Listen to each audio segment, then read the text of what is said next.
Nunca imaginei que minha vida pudesse desmoronar tão rapidamente. 5 anos de casamento. 5 anos acreditando em promessas, em juras de amor eterno, em planos para o futuro. 5 anos ao lado de um homem que eu pensava conhecer. Mas a verdade é que nunca conhecemos completamente ninguém, não é mesmo? Há sempre camadas escondidas, segredos guardados nas sombras, máscaras que só caem quando convém. Meu nome é Helena, tenho 32 anos, e esta é a história de como perdi tudo, e recuperei muito mais do que jamais tive. Mas vamos começar do princípio, do dia em que minha vida começou a ruir sem que eu percebesse. Era uma terça-feira cinzenta de julho quando recebi a ligação do hospital.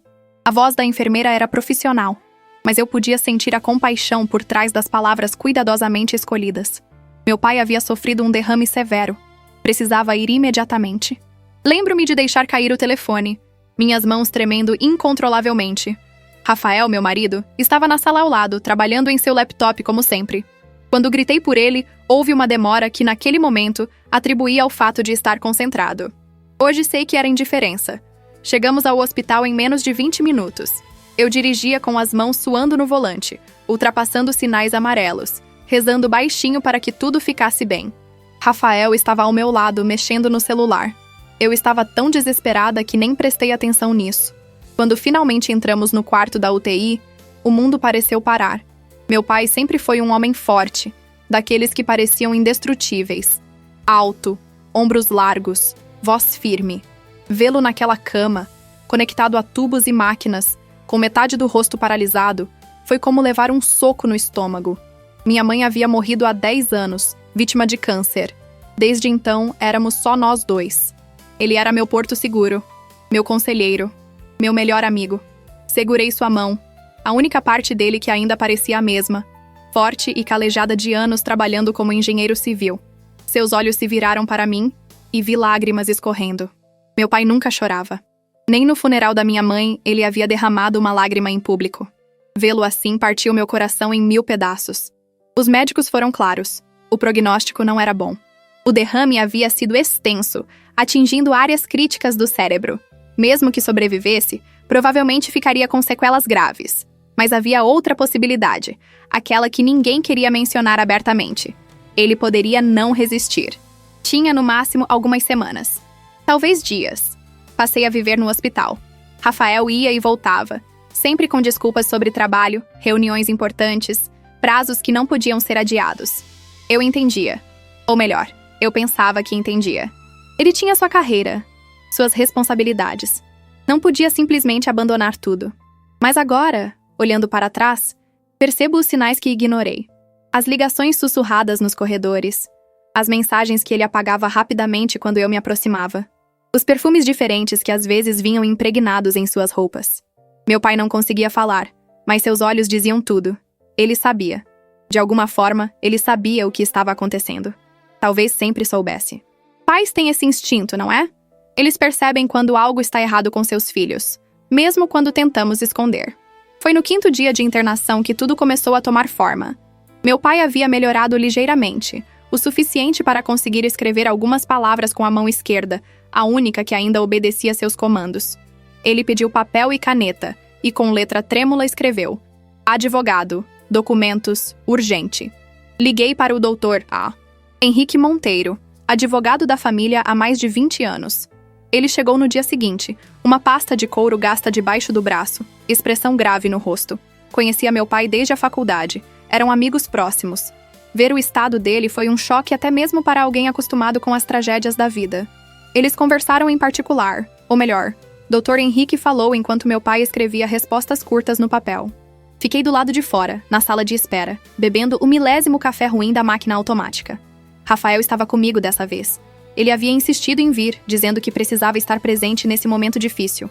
Aceitei sua presença como um gesto de amor, de apoio. Como eu era ingênua. Quando o Dr. Henrique nos chamou de volta, a atmosfera no quarto havia mudado. Havia uma tensão no ar, algo que eu não conseguia identificar. Meu pai me olhou com uma intensidade que me assustou. Doutor. Henrique começou a explicar. Meu pai estava atualizando seu testamento e alguns documentos relacionados à herança. Queria ter certeza de que tudo estaria em ordem, que eu estaria protegida. Protegida de quê? Pensei na época. Mas não questionei. Meu pai sempre foi meticuloso, organizado. Fazia sentido que quisesse deixar tudo arrumado. Foi então que Rafael demonstrou o que eu interpretei como grande generosidade. Ele segurou minha mão e disse, olhando diretamente para meu pai: Senhor Augusto, quero que saiba que vou cuidar da Helena. Sempre. Ela nunca estará sozinha. Tem minha palavra. Meu pai o encarou por um longo momento. Havia algo naquele olhar. Algo que eu não conseguia decifrar. Mas então ele acenou com a cabeça, lentamente, e pegou a caneta que Dr. Henrique lhe oferecia. Assinamos vários documentos naquele dia. Eu mal olhei para eles, confiando que Dr. Henrique tinha tudo sob controle. Rafael também assinou algumas páginas, testemunhando certas declarações. Ele parecia tão solícito, tão prestativo. Segurava minha mão, passava o braço ao redor dos meus ombros, sussurrava palavras de conforto. O marido perfeito no momento de crise. Meu pai faleceu 6 dias depois, numa manhã de quinta-feira. Eu estava ao lado dele, segurando sua mão, quando seu último suspiro escapou. Foi tranquilo, sereno. Ele simplesmente fechou os olhos e partiu. Dizem que as pessoas escolhem o momento de ir, que esperam até se sentirem prontas, até terem certeza de que deixaram tudo resolvido. Acredito nisso agora. O funeral foi num sábado chuvoso. Centenas de pessoas compareceram. Meu pai era querido, respeitado. Colegas de trabalho, amigos, conhecidos, todos vieram prestar suas últimas homenagens. Rafael estava impecável em seu terno preto, desempenhando perfeitamente o papel do genro dedicado, do marido que ampara a esposa enlutada. Ele discursou, falou sobre o quanto meu pai era um grande homem, sobre como se sentia honrado por ter feito parte da família, mesmo que por tão pouco tempo. Chorei durante todo o funeral. Chorei pela perda do meu pai, pelo vazio que sua ausência deixava. Chorei pela menina que ele não veria crescer, se eu algum dia tivesse filhos. Chorei por todas as conversas que nunca mais teríamos, por todos os conselhos que ele nunca mais poderia me dar. Rafael me abraçava, enxugava minhas lágrimas, murmurava que tudo ficaria bem. Os dias seguintes foram um borrão. Eu mal conseguia sair da cama. A casa parecia enorme e vazia sem meu pai. Ele não morava conosco, é claro. Tinha sua própria casa, um sobrado elegante no bairro dos Jardins, onde eu havia crescido. Mas sua presença ainda pairava sobre tudo, como se parte dele ainda estivesse ali, cuidando de mim à distância. Rafael foi surpreendentemente atencioso. Cozinhava, cuidava da casa, atendia ligações e visitas. Eu estava tão afundada na minha dor que mal percebia seus movimentos. Ele ia e vinha, sempre com alguma desculpa sobre providências do funeral, documentos para resolver, contas para acertar. Eu confiava nele. Por que não confiaria? Era meu marido, o homem que havia jurado me amar na alegria e na tristeza, na saúde e na doença. Foi na quarta-feira seguinte ao enterro, exatamente 4 dias depois, que minha vida mudou para sempre. Eu estava na sala enrolada num cobertor no sofá, olhando sem ver para a televisão ligada. Rafael entrou e havia algo diferente nele. A forma como andava, a expressão no rosto. Não era mais o marido solícito dos últimos dias. Era outra pessoa. Alguém que eu nunca tinha visto antes. Helena, ele disse, e seu tom de voz me fez gelar. Não havia mais ternura ali, nem compaixão. Era frio, quase mecânico. Precisamos conversar. Desliguei a TV e me virei para ele. O que foi? Ele não se sentou. Ficou de pé, as mãos nos bolsos, me olhando de cima. As coisas vão mudar por aqui. A partir de agora, esta casa é minha. Os bens do seu pai são meus. Tudo está no meu nome. Pisquei, sem entender. Do que você está falando? Os documentos que assinamos no hospital. Seu pai transferiu tudo para mim. A casa dele, os investimentos, as contas, tudo. Ele queria ter certeza de que você seria cuidada, e eu serei o responsável por isso. Mas nos meus termos. Meu coração começou a bater mais rápido. Isso não faz sentido. Por que meu pai faria isso? Rafael deu de ombros. Talvez porque ele sabia que você não tem capacidade para gerenciar uma fortuna. Sempre foi meio aérea, meio perdida. Ele confiou em mim para cuidar de tudo. E é o que vou fazer. Levantei do sofá, ainda sem acreditar no que estava ouvindo. Rafael, você está me assustando. O que está acontecendo? Ele olhou para o relógio. O que está acontecendo é que você tem 4 horas para fazer suas malas e ir embora. Pode levar suas roupas e objetos pessoais. Nada mais. Esta casa agora é minha. E você não é mais bem-vinda aqui. Senti como se o chão tivesse se aberto sob meus pés. Você está me expulsando? Da minha própria casa? Não é mais sua casa. Ele corrigiu. com uma frieza que me cortou como uma faca. E sim, estou pedindo que você se retire, educadamente, antes que eu precise tomar medidas legais. Lágrimas começaram a escorrer pelo meu rosto. Por quê? O que eu fiz? Eu pensei que você me amasse. Pela primeira vez, vi algo próximo a uma emoção em seu rosto. Era desdém. Amar? Helena, isso foi sempre sobre dinheiro. Seu pai era rico, você era a herdeira. Casar com você foi um investimento. E agora esse investimento rendeu seus frutos. Cada palavra era uma punhalada. 5 anos. 5 anos da minha vida ao lado desse homem. 5 anos acreditando em cada promessa, em cada declaração de amor. E tudo era mentira. Tudo era uma farsa elaborada para roubar a herança do meu pai. Você planejou isso desde o começo? Consegui perguntar entre soluços. Desde antes do começo. Ele admitiu sem qualquer remorso. Pesquisei sobre você, sobre sua família. Sabia exatamente quem era seu pai, quanto ele valia. Me aproximei deliberadamente. Cada encontro casual, cada conversa, cada momento romântico, tudo calculado. Senti náusea. Corri para o banheiro e vomitei. Quando voltei, trêmula, Rafael estava no mesmo lugar, esperando impaciente. 3h50, ele disse, olhando o relógio novamente. Foi quando ouvi a porta da frente se abrir, passos no corredor, e então ela apareceu. Camila. Reconheci imediatamente. Havíamos nos encontrado algumas vezes em eventos sociais. Ela era secretária numa das empresas onde Rafael prestava consultoria. Uma mulher bonita, elegante, alguns anos mais jovem que eu. Ela entrou na sala carregando 2 malas grandes, olhando ao redor como se estivesse avaliando a decoração. Ah, você ainda está aqui, ela disse, me lançando um olhar indiferente. Rafael disse que você já estaria saindo. Olhei para meu marido sem conseguir processar o que estava acontecendo. Ela vai morar aqui? Com você? Obviamente, Rafael respondeu. Camila e eu estamos juntos há 3 anos. Ela é a pessoa que eu realmente amo. Você foi apenas um meio para um fim. 3 anos. Eles estavam juntos há 3 anos.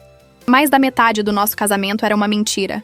Enquanto eu planejava nosso futuro, sonhava com filhos, com envelhecer ao lado dele, Rafael estava com outra mulher, usando-me, manipulando-me, esperando o momento certo para dar o golpe final.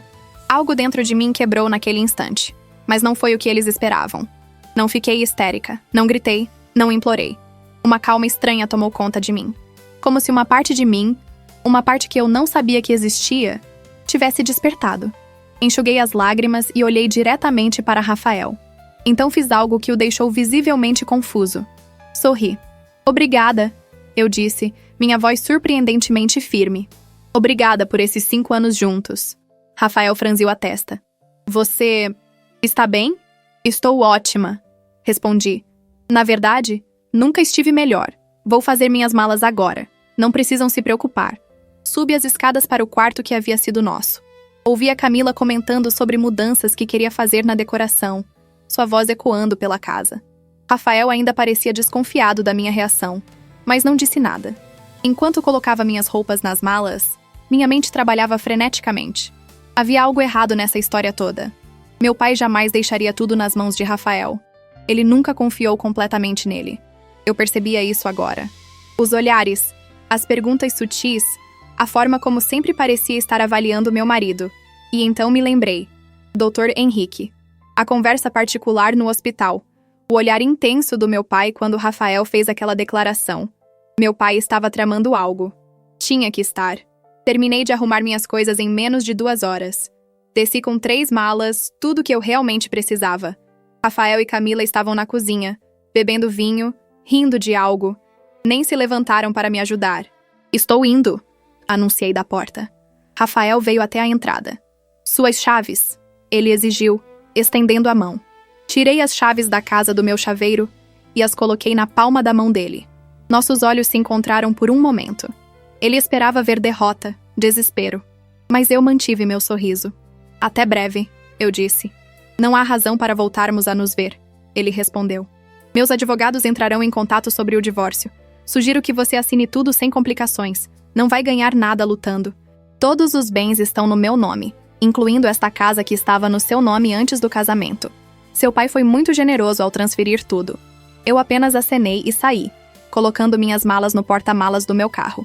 Era um Honda Civic simples, que eu havia comprado com meu próprio dinheiro alguns anos atrás. Pelo menos isso ainda era meu. Dirigi até um hotel próximo e aluguei um quarto. Assim que fechei a porta e fiquei sozinha, deixei as lágrimas correrem livremente. Chorei pela traição, pela humilhação, pela estupidez de ter confiado tão cegamente. Chorei até não haver mais lágrimas. Mas então, quando a manhã chegou, algo mudou. A tristeza deu lugar à raiva. E a raiva deu lugar à determinação. Peguei meu celular e procurei o número de Dr. Henrique. Eram 6 da manhã, cedo demais para ligar, mas não conseguia esperar. Deixei uma mensagem na secretária eletrônica, pedindo que me retornasse urgentemente. Ele ligou de volta às 8 em ponto. Helena, a voz do Dr. Henrique soou preocupada. Recebi sua mensagem. O que aconteceu? Contei tudo. Cada detalhe sórdido da cena de ontem. A expulsão, Camila. As alegações de Rafael sobre os documentos. Minha voz tremeu várias vezes durante o relato, mas consegui manter a compostura. Quando terminei, houve um silêncio do outro lado da linha. Um silêncio longo demais. Dr. Henrique, chamei, sentindo um frio na barriga. Helena, preciso que você venha ao meu escritório. Agora.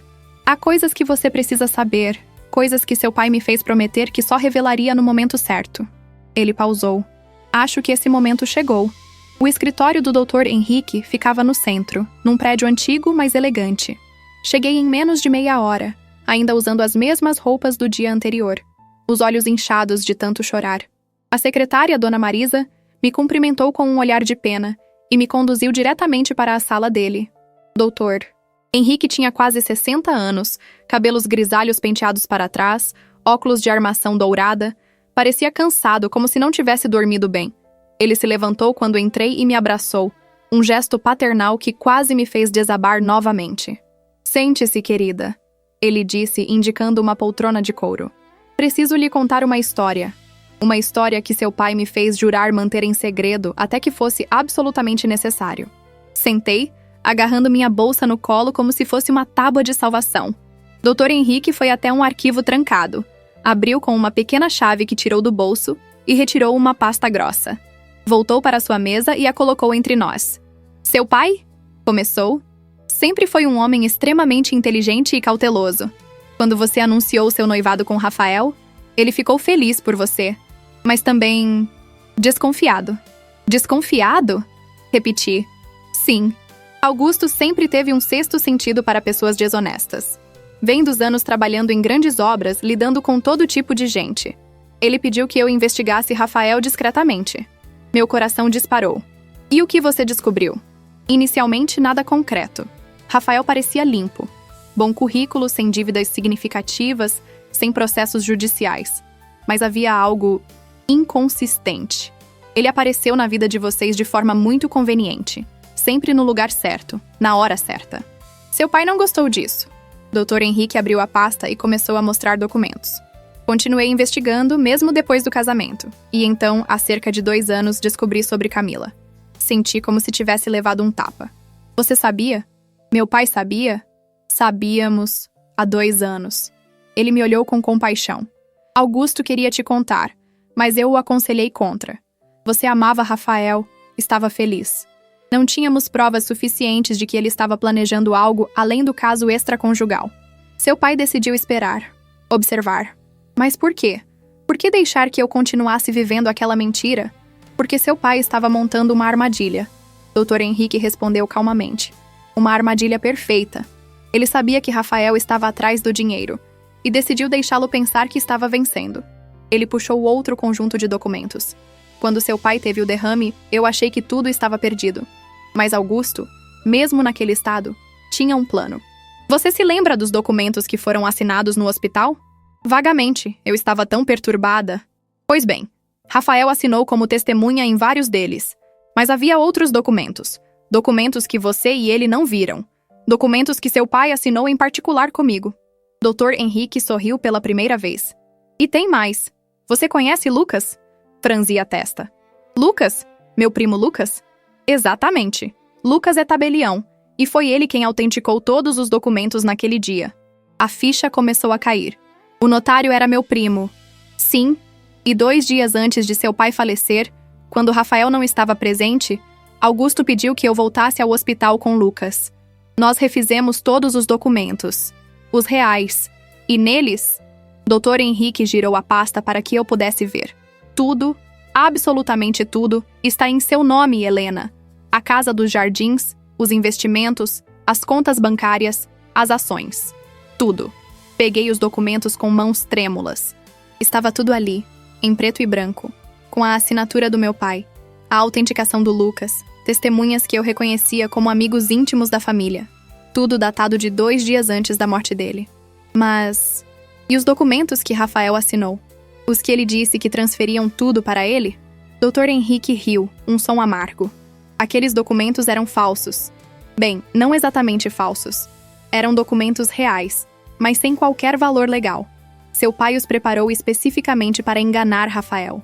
Eles pareciam transferências de bens, mas tinham cláusulas escondidas que os invalidavam completamente. Além disso, como os documentos verdadeiros foram feitos depois, estes últimos são os que valem legalmente. Eu não conseguia acreditar. Meu pai, ele sabia. Ele sabia de tudo. E preparou isso. Augusto te amava mais que tudo, Helena. E ele conhecia a lei melhor que a maioria dos advogados. Passou os últimos 2 anos da vida dele preparando essa armadilha. Cada documento, cada cláusula, cada detalhe foi meticulosamente planejado. Lágrimas escorriam pelo meu rosto novamente, mas dessa vez eram lágrimas diferentes. De gratidão, de amor, de saudade. Meu pai, mesmo doente, mesmo morrendo, ainda estava me protegendo. Então, a casa onde eu morava com Rafael é sua. Sempre foi. Seu pai a comprou para você como presente de casamento, mas manteve no nome dele propositalmente. Quando ele transferiu para Rafael no hospital, era parte da armadilha. Mas os documentos verdadeiros feitos depois transferiram para você. Rafael não tem direito a nada. E a casa dos jardins? Os investimentos? Tudo seu. Seu pai deixou uma fortuna considerável, Helena. Algo em torno de 15 milhões de reais entre imóveis, ações, investimentos e contas bancárias. E cada centavo é legalmente seu. 15 milhões. Eu nem imaginava que meu pai tinha tanto. Ele sempre viveu de forma confortável, mas sem ostentação. Nunca falava sobre dinheiro. Rafael não sabe de nada disso, afirmei. Mais como uma constatação que uma pergunta. Não faz a menor ideia. Ele acha que está rico, que conseguiu enganar a todos. Mas a verdade é que ele não tem nada. E quando descobrir, Dr. Henrique sorriu de forma sombria. Bem, será um despertar bastante desagradável. O que eu faço agora? Dr. Henrique se recostou na cadeira. Agora nós aguardamos. Os documentos verdadeiros precisam passar pelo processo legal de inventário. Isso leva algum tempo, mas está tudo encaminhado. Em breve, você será oficialmente reconhecida como única herdeira de Augusto Silva Monteiro. E a casa? Ele me expulsou? Tecnicamente, ele invadiu sua propriedade. Mas vamos deixá-lo pensar que venceu por mais alguns dias. Deixá-lo se sentir seguro, confortável. Talvez até gastar algum dinheiro que ele não tem. Dr. Henrique pegou o telefone. Mas vamos começar a tomar as providências legais. Tenho alguns contatos no tribunal. Em cerca de 36 horas, podemos ter oficiais de justiça batendo na porta dele com ordens de despejo e mandados de busca e apreensão. 36 horas. Em 36 horas, o mundo de Rafael desabaria. E eu estaria lá para ver. Tem mais uma coisa, Dr. Henrique disse, puxando um envelope da pasta. Seu pai deixou uma carta para você. Pediu que eu entregasse quando você soubesse da verdade. Peguei o envelope com reverência. Reconheci imediatamente a caligrafia do meu pai no meu nome escrito na frente. Com mãos trêmulas, abri e comecei a ler. Minha querida Helena, se você está lendo isso, significa que parti e que Rafael mostrou sua verdadeira face. Perdoe-me por não ter te contado antes sobre minhas suspeitas. Perdoe-me por deixar você viver na ilusão por tanto tempo. Mas acredite, foi a coisa mais difícil que já fiz. Quando você me apresentou Rafael, vi imediatamente o que ele era. Um predador. Alguém acostumado a identificar alvos vulneráveis e explorá-los. Você estava tão apaixonada, tão feliz, que não conseguia ver. E eu não queria ser o pai que destrói a felicidade da filha baseado apenas em intuição. Então investiguei. Descobri coisas que partiram meu coração. O caso com Camila, os planos dele para sua herança, as mentiras. Mas descobri algo mais importante. Uma forma de proteger você sem destruir sua ilusão antes da hora. Preparei esta armadilha cuidadosamente. Deixei Rafael pensar que estava ganhando, que era mais esperto que todos nós. Deixei que ele assinasse documentos falsos, que fizesse planos, que se sentisse vitorioso, porque eu sabia que, eventualmente, a verdade viria à tona. E quando viesse, você estaria protegida. Você tem agora tudo o que construí durante minha vida. Use com sabedoria. Seja feliz. Encontre alguém que te ame de verdade, não pelo seu dinheiro, mas por quem você é. E quando encontrar, proteja esse amor como um tesouro. Não guarde rancor de Rafael. Ele é apenas um homem pequeno, que confundiu esperteza com inteligência. O que ele fez consigo mesmo é punição suficiente. Ele terá que viver sabendo que poderia ter tido tudo. Seu amor, uma família, uma vida boa. Mas jogou fora por ganância. Sei que está sofrendo agora. Sei que a traição dói. Mas prometa-me uma coisa. Não deixe que isso te torne amarga. Não deixe que isso destrua sua capacidade de amar e confiar. O mundo tem pessoas boas, pessoas verdadeiras. Você as encontrará. Te amo mais que a vida, minha filha. Sempre amei, sempre amarei. E mesmo não estando mais fisicamente presente, estarei sempre cuidando de você. Com todo o meu amor, papai. Não consegui ler a última parte em voz alta. Estava soluçando, abraçando a carta contra o peito. Dr. Henrique me ofereceu um lenço e esperou pacientemente que eu me recuperasse. Ele era um homem extraordinário, Dr. Henrique disse suavemente. Em todos os anos que o conheci, nunca vi alguém com tanto amor por sua família. O que eu faço agora? Perguntei novamente, enxugando as lágrimas. Agora você vive. Deixe que a justiça siga seu curso. Em 36 horas tudo mudará.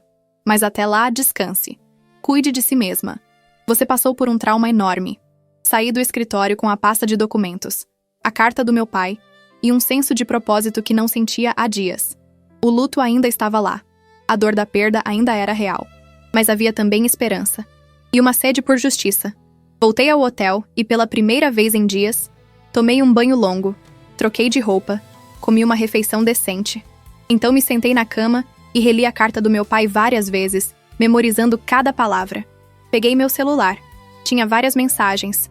Algumas de amigos, oferecendo condolências. Algumas de parentes distantes. E 3 de Rafael. A primeira dizia: espero que tenha encontrado um lugar para ficar. Os papéis do divórcio serão enviados em breve. A segunda: a propósito, pode devolver as joias que seu pai te deu? Tecnicamente fazem parte da herança que agora me pertence. A terceira: pensando bem, vou ser generoso. Pode ficar com as joias. Considere uma compensação pelos anos de casamento. Li as mensagens com uma mistura de raiva e diversão. Ele realmente acreditava que tinha vencido. Estava tão confiante, tão seguro de si. Não respondi. Deixaria que ele continuasse pensando assim por mais 36 horas. Então, seu mundo desabaria. Passei as próximas horas fazendo planos. Liguei para a empresa onde trabalhava. Eu era designer gráfica numa agência pequena. E pedi mais alguns dias de licença por luto. Meu chefe foi compreensivo. Então comecei a pesquisar apartamentos para alugar. Mesmo sabendo que em breve teria minha casa de volta, ou melhor, minhas casas, não queria voltar para aquele hotel. Encontrei um apartamento mobiliado disponível para aluguel mensal num bairro tranquilo. Era pequeno, mas aconchegante. Perfeito para recomeçar. Aluguei por 3 meses, pagando adiantado. Mudei-me no mesmo dia, levando minhas poucas malas. Foi libertador, de certa forma. Começar do zero. Sem as memórias dolorosas da casa que compartilhei com Rafael. Naquela noite, deitada na cama nova, em um lugar novo, pensei em tudo o que havia acontecido. A revelação da traição, a expulsão, a descoberta da verdade sobre meu pai. Era como estar numa montanha-russa emocional. Mas uma coisa estava clara. Eu sobreviveria a isso. Mais que isso, eu prosperaria. Meu pai havia se certificado disso. O dia seguinte passou devagar. Acordei cedo, fiz café, tentei manter a mente ocupada. Li um livro, assisti televisão, tentei não olhar o relógio a cada 5 minutos.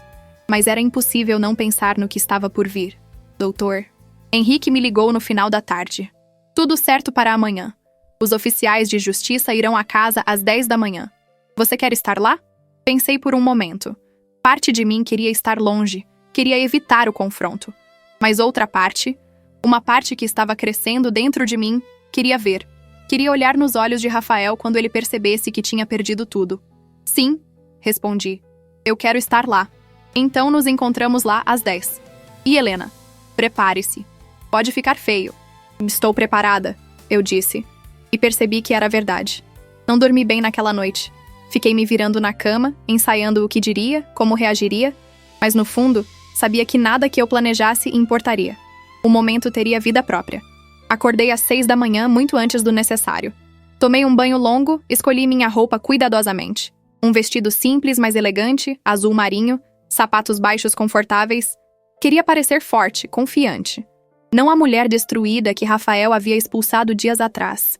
Apliquei maquiagem para cobrir as olheiras. Prendi o cabelo num coque elegante. Quando me olhei no espelho, mal reconheci a pessoa refletida. Parecia mais velha, mais séria, mas também mais forte. Saí de casa às 9, dando tempo suficiente para chegar com antecedência. Queria estar lá antes dos oficiais. Queria ver Rafael relaxado, confiante, sem suspeitar de nada. Estacionei na rua, alguns metros antes da casa. Minha casa, lembrei a mim mesma. Rafael era apenas um invasor. Eram 9h40 quando vi Dr. Henrique chegar num Mercedes preto. Ele saiu do carro carregando uma pasta, viu meu carro e acenou. Fui até ele. Pronta? Ele perguntou. Pronta, confirmei. Os oficiais devem chegar a qualquer momento. Tenho aqui todas as ordens judiciais necessárias. Despejo, busca e apreensão dos bens que Rafael removeu indevidamente, bloqueio de contas bancárias que ele pode ter aberto em nome da herança. Ele pode ter feito isso? Interrompi. Não legalmente, mas homens desesperados fazem coisas desesperadas. Estamos cobrindo todas as possibilidades. Exatamente às 10, uma viatura branca com as insígnias da justiça estacionou em frente à casa. 2 oficiais desceram. Ambos homens de meia idade com expressões sérias e profissionais. Dr. Henrique foi falar com eles, mostrou os documentos, explicou a situação. Então, todos juntos, caminhamos até a porta da frente. A porta da minha casa. Doutor. Henrique tocou a campainha. Ouvi passos do outro lado, então a porta se abriu. Era Camila. Ela usava um roupão de seda. Meu roupão, percebi com um aperto no estômago. E segurava uma xícara de café. Quando me viu, sua expressão mudou de surpresa para desdém. O que você quer? Ela perguntou, bloqueando a entrada. Um dos oficiais deu um passo à frente. Senhora, sou o oficial de justiça Marco Silva. Temos mandados para cumprir nesta residência. Por favor, chame o Sr. Rafael Andrade. Camila empalideceu. Mandados? Que mandados? Quem é, amor? A voz de Rafael veio lá de dentro. Então ele apareceu vestindo apenas shorts, o cabelo bagunçado de quem acabou de acordar.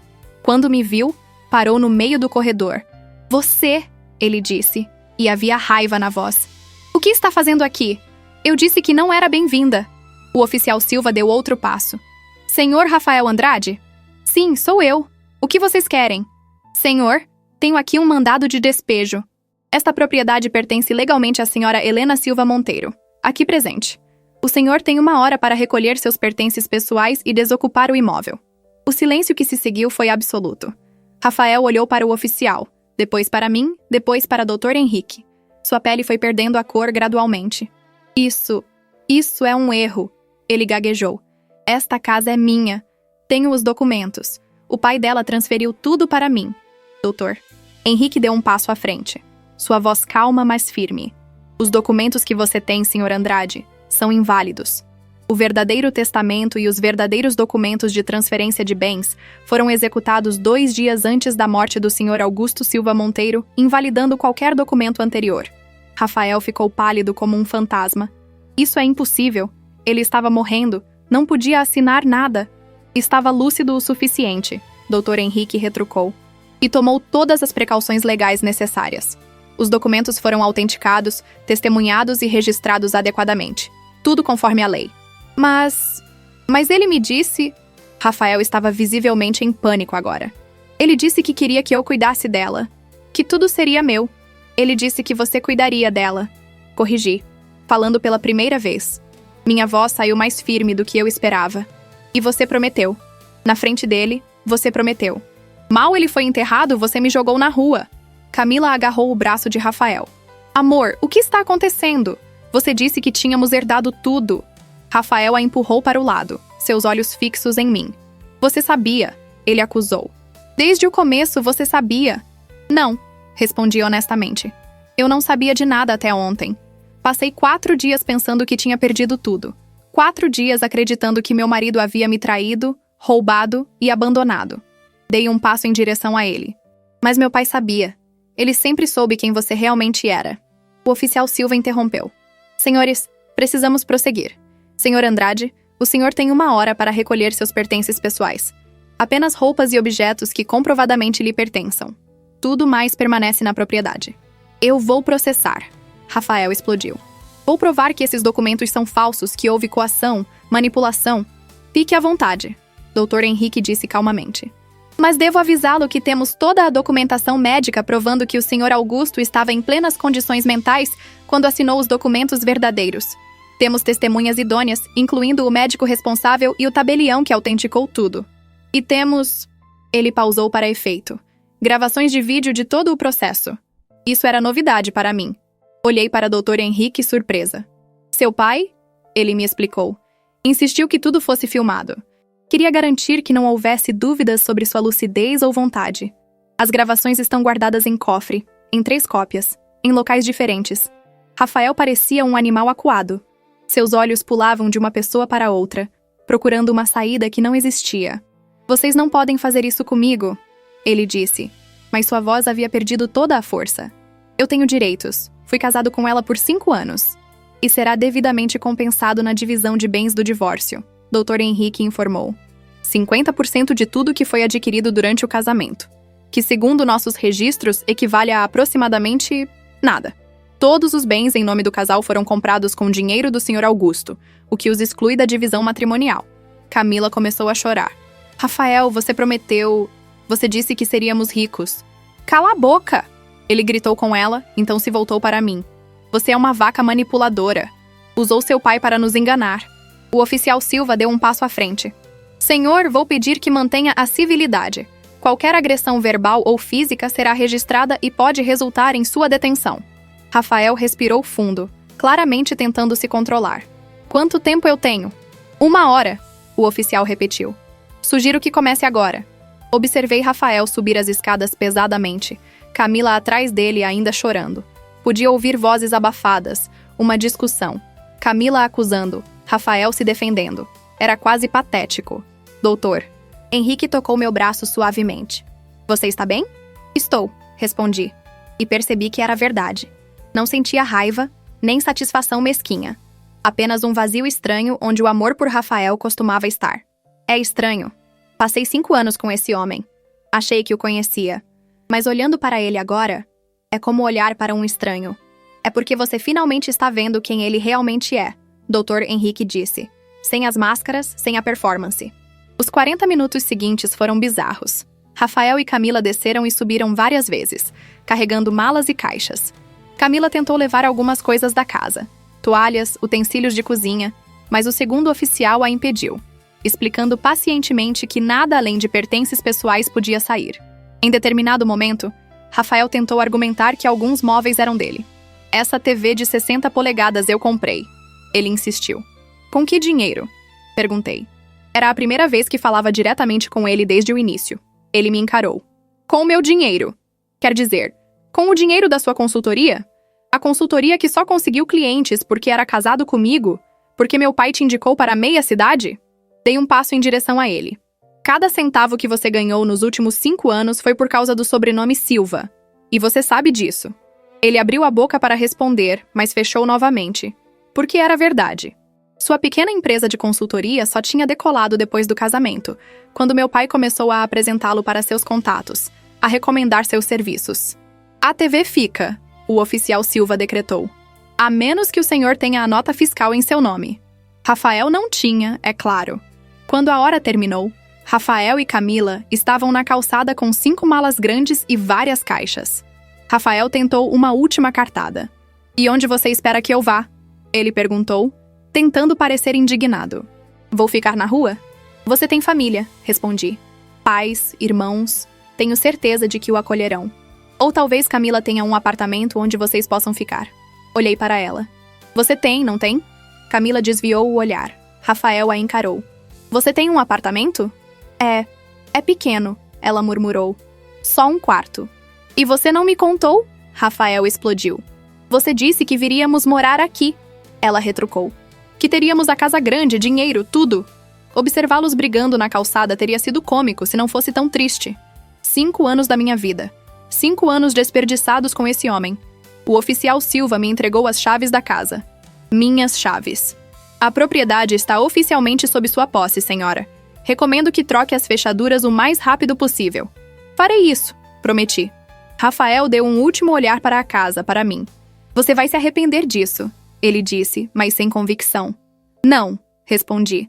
A única coisa de que me arrependo é não ter visto quem você era há 5 anos. Mas meu pai viu. E ele cuidou de mim, mesmo depois de partir. Vi algo quebrar nos olhos de Rafael naquele momento. A última fagulha de resistência, de orgulho. Ele pegou 2 malas e começou a andar pela rua, sem olhar para trás. Camila correu atrás dele, tropeçando nos saltos altos, chorando. Quando eles dobraram a esquina e desapareceram de vista, senti como se um peso enorme tivesse sido tirado dos meus ombros. Dr. Henrique tocou meu ombro. Há mais algumas coisas que precisamos resolver. Você tem tempo agora? Tenho todo o tempo do mundo, respondi. Entramos na casa juntos. Era estranho estar ali novamente, mas desta vez como dona, não como vítima. Tudo parecia ligeiramente diferente, como se eu estivesse vendo com novos olhos. Sentamos na sala de estar. Doutor? Henrique abriu sua pasta novamente. Além desta casa, você herdou a residência dos Jardins, onde seu pai morava. É uma propriedade considerável, avaliada em aproximadamente 4 milhões de reais. Também há um apartamento em Florianópolis que seu pai usava para férias, avaliado em 1,5 milhão. Eu ouvia, tentando processar. Propriedades no valor de milhões. Era surreal. Quanto aos investimentos, Dr. Henrique continuou. Seu pai tinha uma carteira diversificada. Ações, fundos imobiliários, títulos do governo. O portfólio total está avaliado em aproximadamente 7 milhões de reais. Também há 2 contas poupança, totalizando cerca de 2,5 milhões. Fiz as contas mentalmente. Mais de 15 milhões, como ele havia dito antes. Era mais dinheiro do que eu conseguia imaginar. E tem a empresa, Dr. Henrique adicionou. Empresa? Que empresa? Seu pai tinha 40% de participação numa construtora. A construtora Horizonte. Ele era sócio minoritário, mas sua participação vale aproximadamente 5 milhões. Você pode vender essa participação ou mantê-la e receber dividendos trimestrais. 20 milhões. Meu pai havia deixado uma fortuna de 20 milhões de reais. Eu não sabia, murmurei. Ele nunca falou sobre ter tanto dinheiro. Augusto era discreto. Gostava de viver bem, mas sem ostentação. E queria proteger você de pessoas como Rafael. Dr. Henrique pausou. Ele conseguiu. Passamos as próximas 2 horas revisando documentos, assinando papéis, discutindo próximos passos.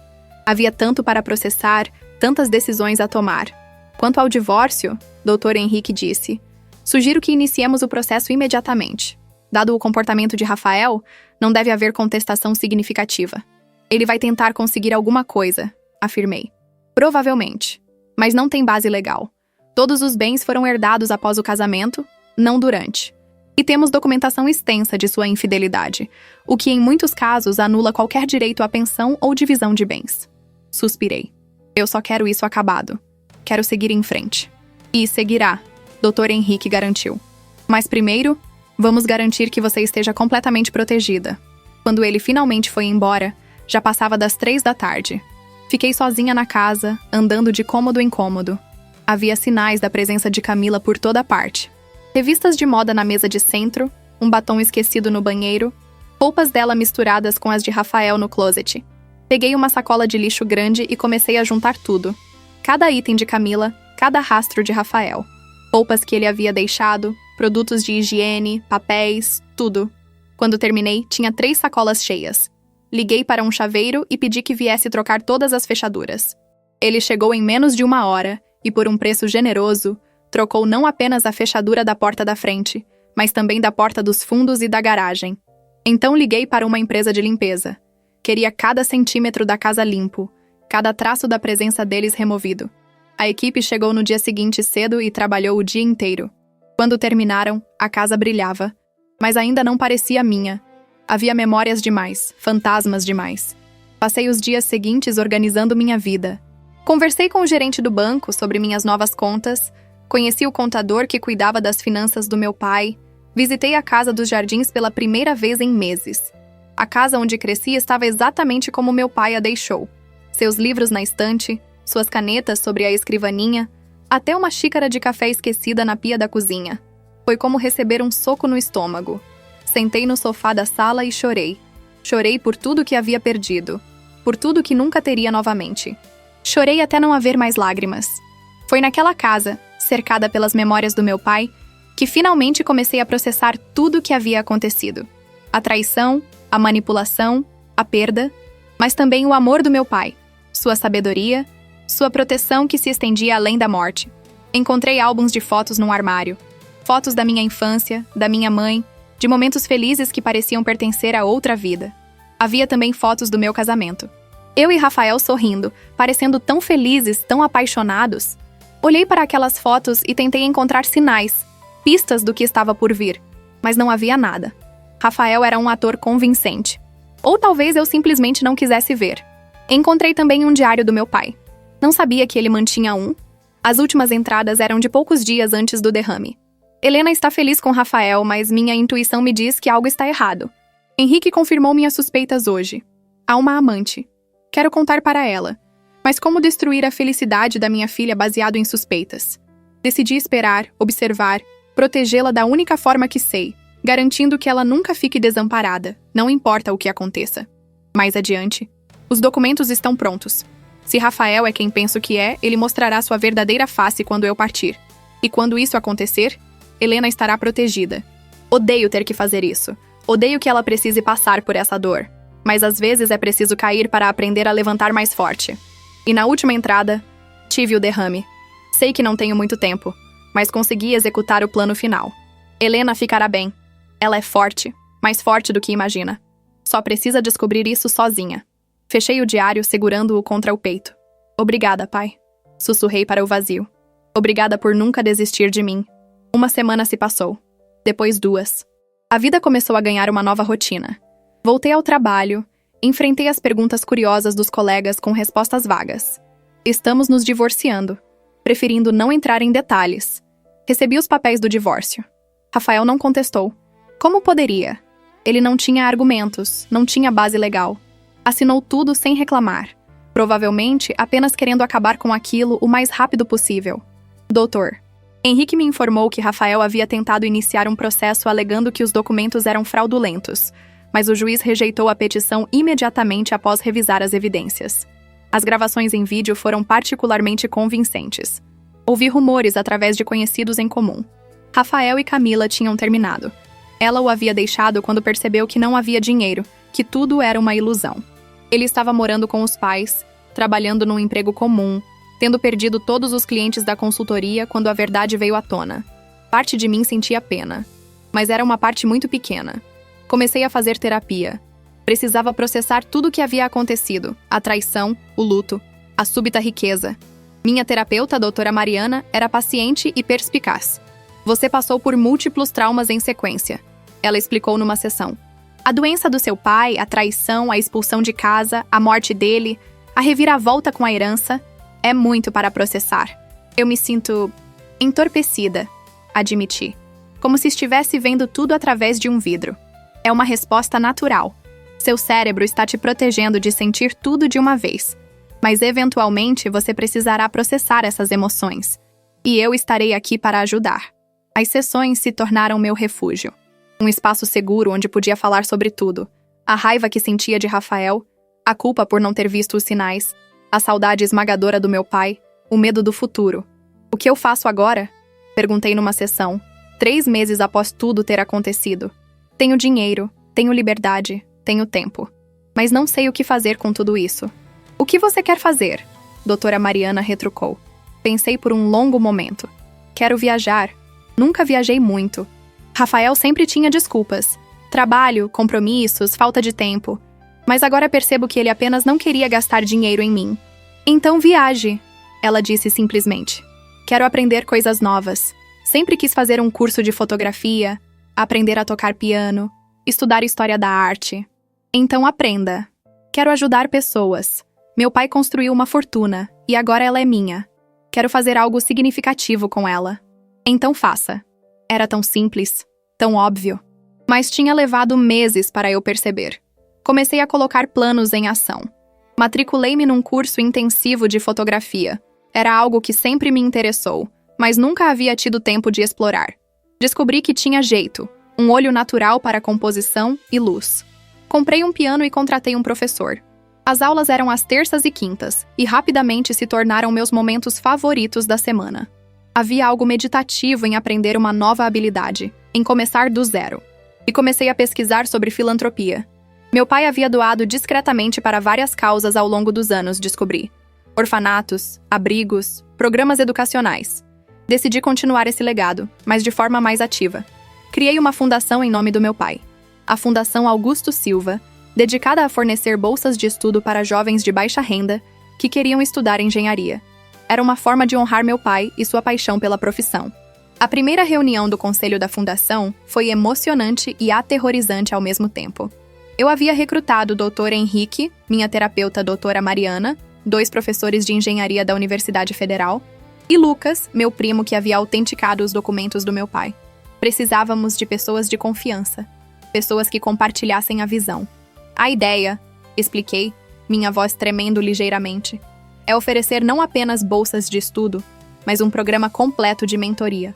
Queremos acompanhar esses jovens durante toda a graduação, oferecer estágios, orientação profissional, ajudá-los a construir redes de contato. É ambicioso, comentou um dos professores, Dr. Roberto Almeida, mas necessário. Muitos alunos talentosos abandonam os cursos não por falta de capacidade, mas por falta de apoio. Exatamente, concordei. Meu pai sempre dizia que talento sem oportunidade é um desperdício. Quero mudar isso. Estabelecemos metas. 10 bolsistas no primeiro ano, 20 no segundo, crescendo gradualmente. Cada bolsista receberia mensalidade completa, auxílio para moradia, alimentação, materiais e seria pareado com um mentor da indústria. Trabalhar na fundação me deu propósito. Pela primeira vez em meses, acordava animada, ansiosa para começar o dia. Entrevistei candidatos, organizei eventos de arrecadação, estabeleci parcerias com empresas de engenharia. Um dos primeiros bolsistas foi uma jovem chamada Júlia. Ela tinha 19 anos, vinha de uma família humilde do interior e tinha notas brilhantes em matemática e física, mas estava prestes a desistir da faculdade porque não conseguia pagar o aluguel em São Paulo. Quando lhe ofereci a bolsa, ela chorou. Eu não sei como agradecer, ela disse, enxugando as lágrimas. Isso muda tudo. Minha vida inteira. Não precisa me agradecer, respondi, sentindo meus próprios olhos marejarem. Apenas prometa que vai se formar, que vai fazer diferença no mundo. Prometo, ela jurou. Ver o impacto direto e imediato na vida de alguém foi transformador. Cada bolsista tinha uma história, um sonho, uma razão para continuar. E eu podia ajudar. O dinheiro que meu pai havia acumulado com tanto trabalho agora estava sendo usado para criar oportunidades, para mudar vidas. Mas nem tudo eram flores. 6 meses após o despejo de Rafael, recebi uma citação judicial. Ele estava me processando por apropriação indébita de bens matrimoniais e manipulação de documentos legais. Liguei imediatamente para o Dr. Henrique. Ele não desiste, não é? Homens desesperados raramente desistem. Dr. Henrique respondeu. Mas não se preocupe. Esse processo não tem fundamento. Vamos contestar e pedir que seja arquivado. O processo foi para frente mesmo assim. Tive que comparecer a audiências, responder perguntas, reviver toda a humilhação. O advogado de Rafael tentou pintar um quadro de mim como uma filha manipuladora que tinha usado a doença do pai para fraudar o marido. Mas a verdade estava do nosso lado. Apresentamos as gravações em vídeo do meu pai assinando os documentos, lúcido e determinado. Apresentamos depoimentos do médico, do notário, das testemunhas.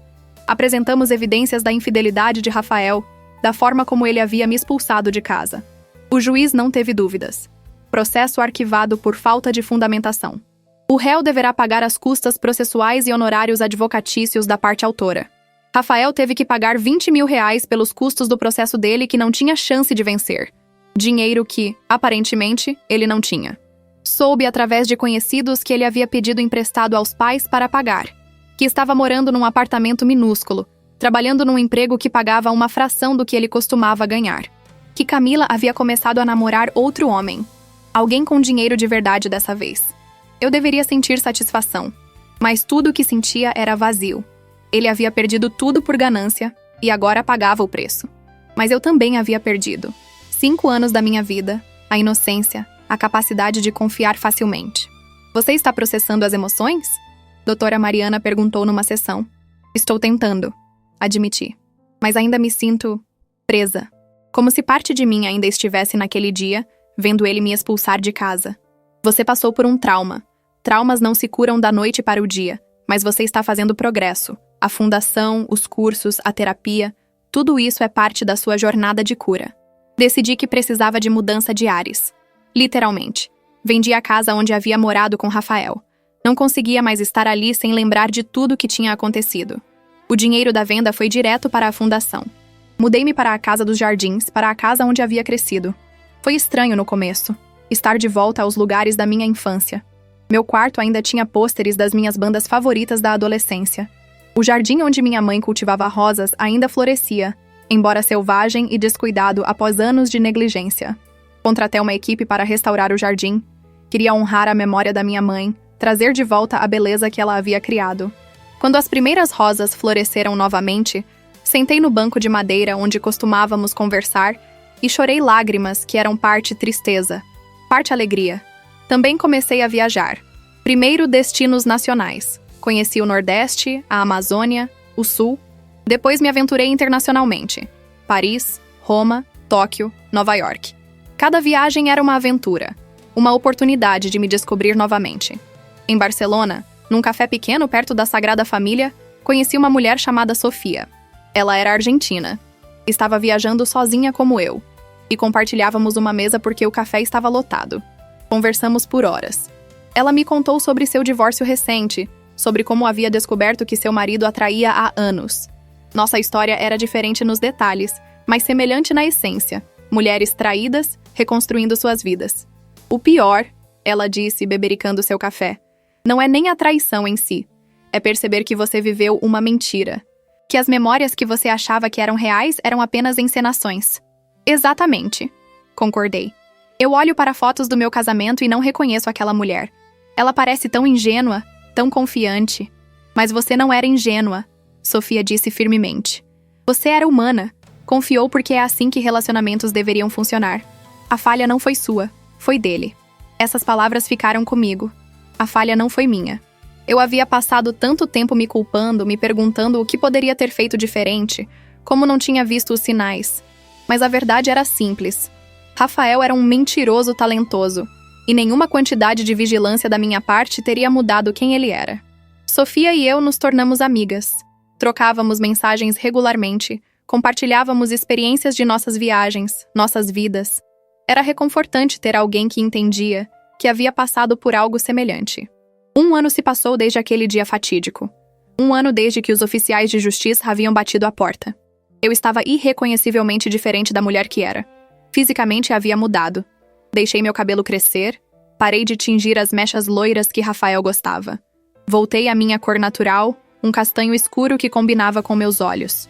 Comecei a fazer yoga, a cuidar melhor da minha saúde. Não por vaidade, mas porque meu corpo merecia ser cuidado. Mentalmente, estava mais forte. A terapia me havia ensinado a estabelecer limites, a reconhecer bandeiras vermelhas em relacionamentos, a valorizar minha própria companhia. Eu não precisava de alguém para me completar. Eu já era completa. Profissionalmente, estava realizada. A fundação estava florescendo. Já tínhamos 15 bolsistas, parcerias com 5 empresas de engenharia, e estávamos planejando expandir para outras cidades. Também havia voltado a trabalhar como designer freelancer, pegando projetos que me interessavam, sem a pressão de precisar do dinheiro. Foi nessa época que recebi um e-mail inesperado. Era de Camila. Helena, sei que não tenho direito de entrar em contato com você. Sei que fui cúmplice em algo terrível. Mas preciso falar com você. Há coisas que você deveria saber sobre Rafael, coisas que descobri depois que terminamos. Por favor, me dê uma chance de explicar. Camila, meu primeiro instinto foi deletar. O que ela poderia me dizer que eu já não sabia? Que Rafael era um mentiroso? Um manipulador? Que nosso casamento era uma farsa? Mas a curiosidade venceu, respondi.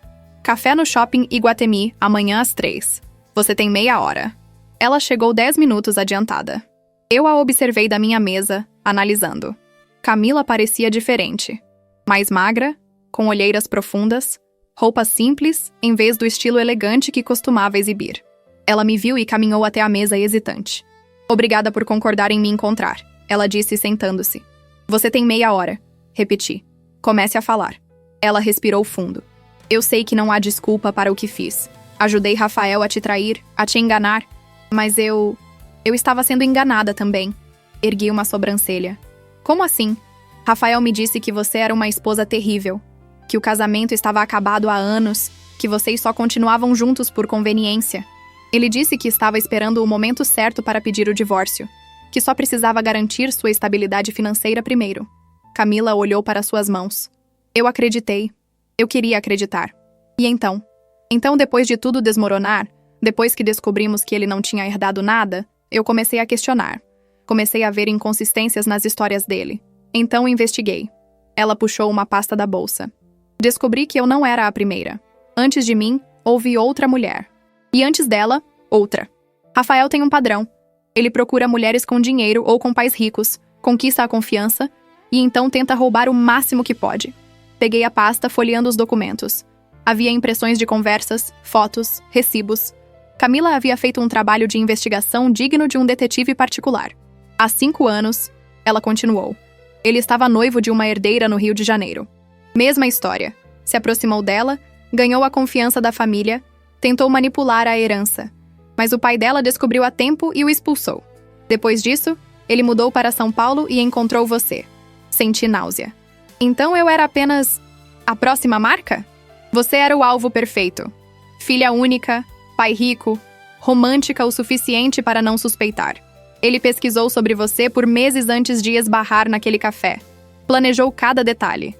O café onde nos conhecemos. Eu sempre achei que era destino, sorte, mas era tudo calculado. Por que está me contando isso? Perguntei. Camila me olhou nos olhos. Porque você merece saber a verdade completa. E porque... Ela pausou. Porque a outra mulher. Ele já tem outra. Uma dentista chamada Mônica. Viúva recente com uma clínica lucrativa. Ele a conheceu há 2 meses e já está vivendo com ela. 2 meses. Repeti, incrédula. Ele não perde tempo. É o que ele faz. É o que ele é. Camila suspirou. Eu tentei avisar essa Mônica, mas ela não acreditou em mim. Disse que eu era apenas uma ex-namorada amarga. Então pensei, se você quisesse, poderíamos avisá-la juntas. Com provas, com documentos. Poderíamos impedir que ela passe pelo que você passou. Fiquei em silêncio por um longo momento, processando. Parte de mim queria apenas esquecer Rafael. Seguir em frente, deixá-lo ser problema de outra pessoa. Mas então pensei em Mônica, essa mulher que eu não conhecia, prestes a cair na mesma armadilha. Você tem alguma forma de contactá-la? Perguntei. Camila assentiu. Tenho o endereço da clínica e seu número de telefone. Então vamos fazer isso direito. Vamos reunir todas as provas que temos. Suas pesquisas, os documentos da minha herança, tudo. E vamos apresentar a ela de forma que ela não possa ignorar. Passamos a semana seguinte compilando evidências. Doutor, Henrique contribuiu com documentação legal. Camila trouxe suas pesquisas sobre as outras vítimas de Rafael. Eu adicionei minha própria história, fotos, e-mails, mensagens. Então, numa quinta-feira chuvosa, fomos até a clínica de Mônica. Era um consultório elegante num bairro nobre. Pedimos para falar com ela, dissemos que era urgente. Mônica era uma mulher bonita de 40 e poucos anos, cabelos louros, sorriso caloroso. Quando entramos em sua sala, ela parecia curiosa, mas cautelosa. Vocês disseram que é sobre Rafael? Ela perguntou. Sim, respondi. E o que vamos te contar pode ser difícil de ouvir. Mas, por favor, nos escute até o fim. Contamos tudo. Minha história, a história de Camila, as outras mulheres que descobrimos. Mostramos documentos, fotos, evidências. Mônica ficou pálida, depois vermelha, depois pálida novamente. Mas ele disse que me amava, ela murmurou. Disse que eu era especial, diferente. Ele disse isso para todas nós, Camila disse gentilmente. É o que ele faz, é quem ele é. Ele me pediu para colocá-lo como sócio da clínica, Mônica admitiu, sua voz fraca. Disse que queria fazer parte do meu negócio, do meu futuro. Eu estava prestes a assinar os papéis. Olhei para ela com compaixão. Não assine! Por favor, não assine! Mônica começou a chorar. Camila e eu nos entreolhamos, então nos aproximamos, cada uma segurando uma de suas mãos. 3 mulheres, todas enganadas pelo mesmo homem, unidas em solidariedade. O que eu faço agora? Mônica perguntou entre soluços. Você o expulsa da sua vida, respondi firmemente. Você troca as fechaduras, bloqueia o número dele, corta todo o contato. E você segue em frente, sabendo que escapou de algo muito pior. Mônica nos agradeceu repetidamente. Prometeu seguir nosso conselho. Enquanto saíamos da clínica, senti algo estranho. Não era satisfação exatamente, nem vingança. Era paz. Como se ao ajudar Mônica, eu tivesse fechado um ciclo. Obrigada, Camila disse quando estávamos no estacionamento, por me dar uma chance de fazer a coisa certa. Todos merecem uma segunda chance, respondi. Inclusive você. Não nos tornamos amigas, Camila e eu. Havia história demais, dor demais para isso. Mas chegamos a um entendimento. Ambas havíamos sido vítimas de Rafael de formas diferentes. E ambas estávamos tentando seguir em frente. 2 semanas depois, soube através de doutor Henrique que Mônica havia registrado um boletim de ocorrência contra Rafael por tentativa de fraude. Com as evidências que fornecemos, a polícia abriu uma investigação. Rafael estava finalmente enfrentando consequências legais por suas ações. A investigação policial revelou mais do que eu imaginava. Rafael não era apenas um golpista de relacionamentos. Ele havia cometido fraudes documentais, falsificação de assinaturas, apropriação indébita. O delegado responsável pelo caso me ligou para prestar depoimento. Senhora Helena, encontramos evidências de que o senhor Rafael Andrade tentou abrir contas bancárias usando documentos forjados em nome da herança do seu pai. Felizmente, o banco detectou as inconsistências antes que qualquer transação fosse realizada. Sentei pesadamente na cadeira do delegado. Ele tentou roubar ainda mais? Tentou. E há indícios de que fez isso antes com outras pessoas. Estamos investigando casos antigos. O delegado, um homem de meia-idade com um olhar cansado, folheou alguns papéis. Com seu depoimento e as evidências que já temos, podemos construir um caso sólido contra ele. Prestei meu depoimento contando tudo em detalhes. A farsa do casamento, os documentos falsos, a expulsão de casa. Quando terminei, já era noite. O que acontece agora? Perguntei. Agora o Ministério Público avalia se oferece denúncia. Baseado no que tenho aqui, diria que é quase certo. Ele pode pegar de 2 a 5 anos de prisão, dependendo de quantas acusações prosperarem. Prisão. Rafael poderia ir para a prisão. Deveria sentir satisfação. Mas tudo o que sentia era cansaço. Quando isso tudo terminaria? Saí da delegacia e dirigi até a casa dos jardins. O jardim estava lindamente iluminado pela luz da lua. Sentei no banco onde costumava conversar com minha mãe e apenas respirei. Meu celular tocou. Era um número desconhecido. Hesitei, mas atendi. Helena! Reconheci a voz imediatamente. Rafael. Como conseguiu meu número? Exigi. Eu bloqueei você. Consegui de uma amiga em comum, ele disse. Sua voz soava estranha. Embriagada, talvez. Precisamos conversar. Não temos nada para conversar. Por favor, ele implorou. Só 5 minutos. Eu estraguei tudo. Sei disso. Mas preciso te explicar. Contra meu melhor julgamento, continuei na linha. Você tem 2 minutos. Fale. Ouvi um suspiro do outro lado. Eu nunca quis que as coisas terminassem assim. Quando conheci você, sim, foi calculado. Mas então eu comecei a gostar de você. De verdade. Mentira. Cortei. Não é mentira, ele insistiu. Você era diferente das outras. Era gentil, genuína, e parte de mim queria apenas desistir do plano, ser feliz com você. Mas não desistiu. Não, porque sou um covarde, porque a ganância sempre vence, e porque Camila me pressionava. Ela queria o dinheiro, queria a casa grande, a vida luxuosa, me fez prometer que seguiria com o plano. Você está culpando ela agora? Não, a culpa é minha. Sempre foi. Ele pausou. Eu só queria que você soubesse que houve momentos reais. Momentos em que eu realmente te amei. Lágrimas escorriam pelo meu rosto, mas minha voz saiu firme. Se você me amasse, Rafael, mesmo que fosse só um pouquinho, não teria feito o que fez? Não teria me expulsado de casa 4 dias depois de enterrar meu pai? Não teria trazido sua amante para dormir na minha cama? Silêncio. Você me ligou esperando o quê? Continuei. Perdão? Absolvição? Não vou te dar nenhum nem outro. Você fez suas escolhas. Agora viva com as consequências. Eu vou para a prisão, ele disse, sua voz quebrando. Por causa das suas denúncias, vou ser preso. Não por causa das minhas denúncias. Por causa dos seus crimes. Há uma diferença. Helena, por favor. Eu sei que não mereço, mas... Você poderia retirar as acusações? Falar com a polícia, dizer que foi um mal-entendido? E ali estava. A verdadeira razão da ligação. Não arrependimento, não desculpas sinceras. Ele queria que eu o salvasse de novo. Não, respondi simplesmente. Mas eu vou para a cadeia. Minha vida vai acabar. Sua vida não vai acabar. Você vai cumprir sua pena, pagar pelo que fez e talvez, só talvez, sair do outro lado como uma pessoa melhor. Ou pelo menos mais honesta. Você é uma vadia sem coração. Ele cuspiu, o verniz de arrependimento finalmente caindo. E você é exatamente quem sempre foi. Retruquei calmamente. Adeus, Rafael. Não ligue de novo. Desliguei antes que ele pudesse responder e bloqueei o número. Minhas mãos tremiam, mas sentia-me estranhamente em paz. Era o fechamento que eu não sabia que precisava. O processo criminal avançou. Rafael foi indiciado por múltiplas acusações de fraude, falsificação de documentos e tentativa de apropriação indébita. Eu não compareci a todas as audiências. Dr. Henrique me representava quando necessário, mas estava presente no dia do veredito. O juiz foi inflexível. O réu demonstrou um padrão consistente de comportamento fraudulento, visando especificamente mulheres vulneráveis para a exploração financeira. Considerando a gravidade dos crimes e a existência de múltiplas vítimas, sentencio Rafael Andrade a 4 anos de reclusão em regime fechado, além de indenização às vítimas comprovadas. 4 anos. Olhei para Rafael quando a sentença foi lida. Ele estava pálido, tremendo. Nossos olhos se encontraram por um breve momento. Não havia mais raiva nos meus, e esperei que ele pudesse ver isso. Apenas indiferença. Ele não era mais nada para mim.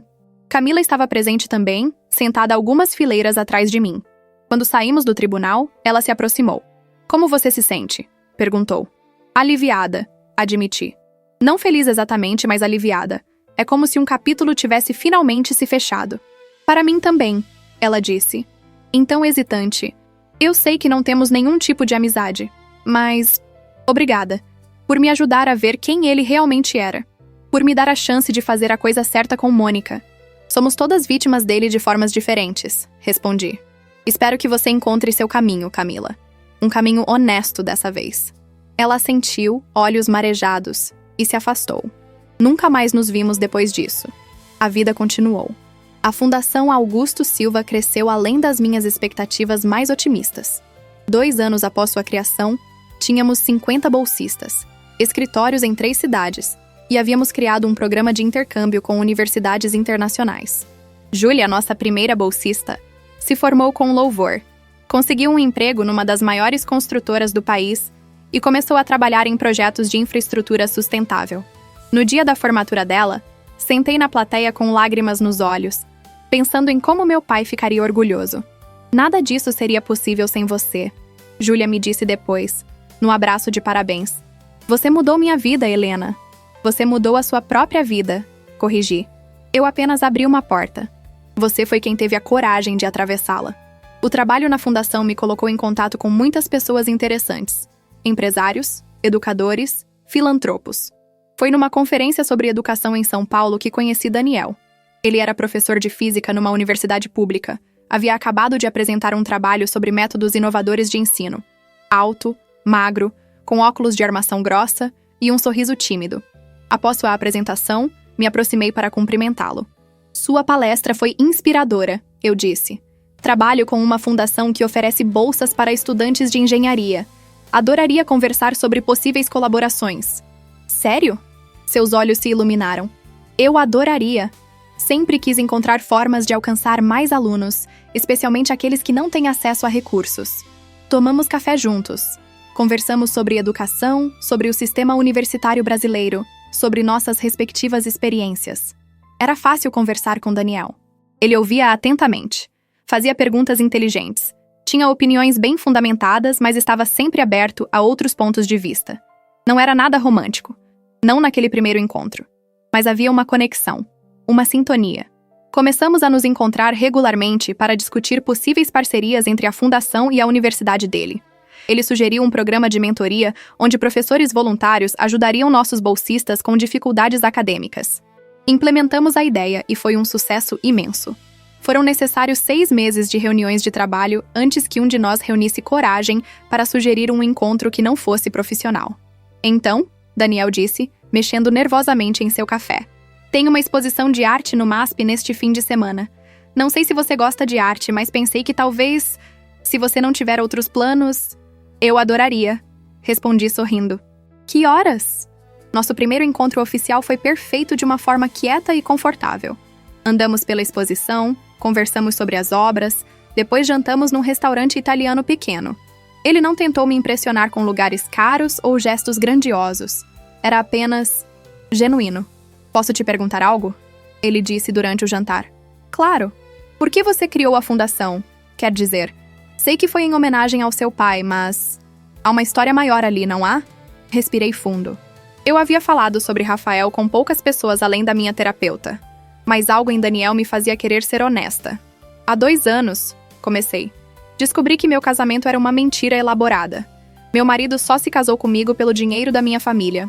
Contei a história toda. Rafael, a traição, a morte do meu pai, o plano que ele havia armado para me proteger. Daniel ouviu em silêncio, sua expressão mudando de choque para raiva para compaixão. Meu Deus, ele disse quando terminei. Eu não sei o que dizer. Sinto muito. Não precisa sentir, respondi. Foi doloroso, devastador na época, mas também me ensinou muito. Sobre confiar na minha intuição, sobre meu próprio valor, sobre o tipo de pessoa que eu quero ser. E a fundação? É minha forma de transformar algo ruim em algo bom. O dinheiro que Rafael queria roubar agora está mudando vidas. Há uma certa poesia nisso. Daniel sorriu. Há mesmo. Seu pai seria muito orgulhoso. Eu espero que sim, respondi, sentindo os olhos marearem. Começamos a nos ver regularmente. Daniel era diferente de Rafael em todos os aspectos possíveis. Onde Rafael era calculista, Daniel era espontâneo. Onde Rafael mentira, Daniel era transparente às vezes até demais. Onde Rafael sempre teve segundas intenções, Daniel era genuinamente altruísta. Mas por causa da minha experiência com Rafael, eu estava constantemente vigilante, procurando sinais de desonestidade. Demorou meses para eu começar a relaxar, para aceitar que nem todos escondiam motivos ocultos. Você sabe que pode confiar em mim, certo? Daniel perguntou numa noite, 6 meses após começarmos a namorar. Estávamos no apartamento dele, um lugar aconchegante, cheio de livros e plantas. Eu sei, respondi. Ou pelo menos estou aprendendo a saber. Não é sobre você, Daniel. É sobre mim, sobre meus traumas passados. Entendo. E não tenho pressa. Vamos no seu tempo. Essa paciência, essa compreensão, era exatamente o que eu precisava.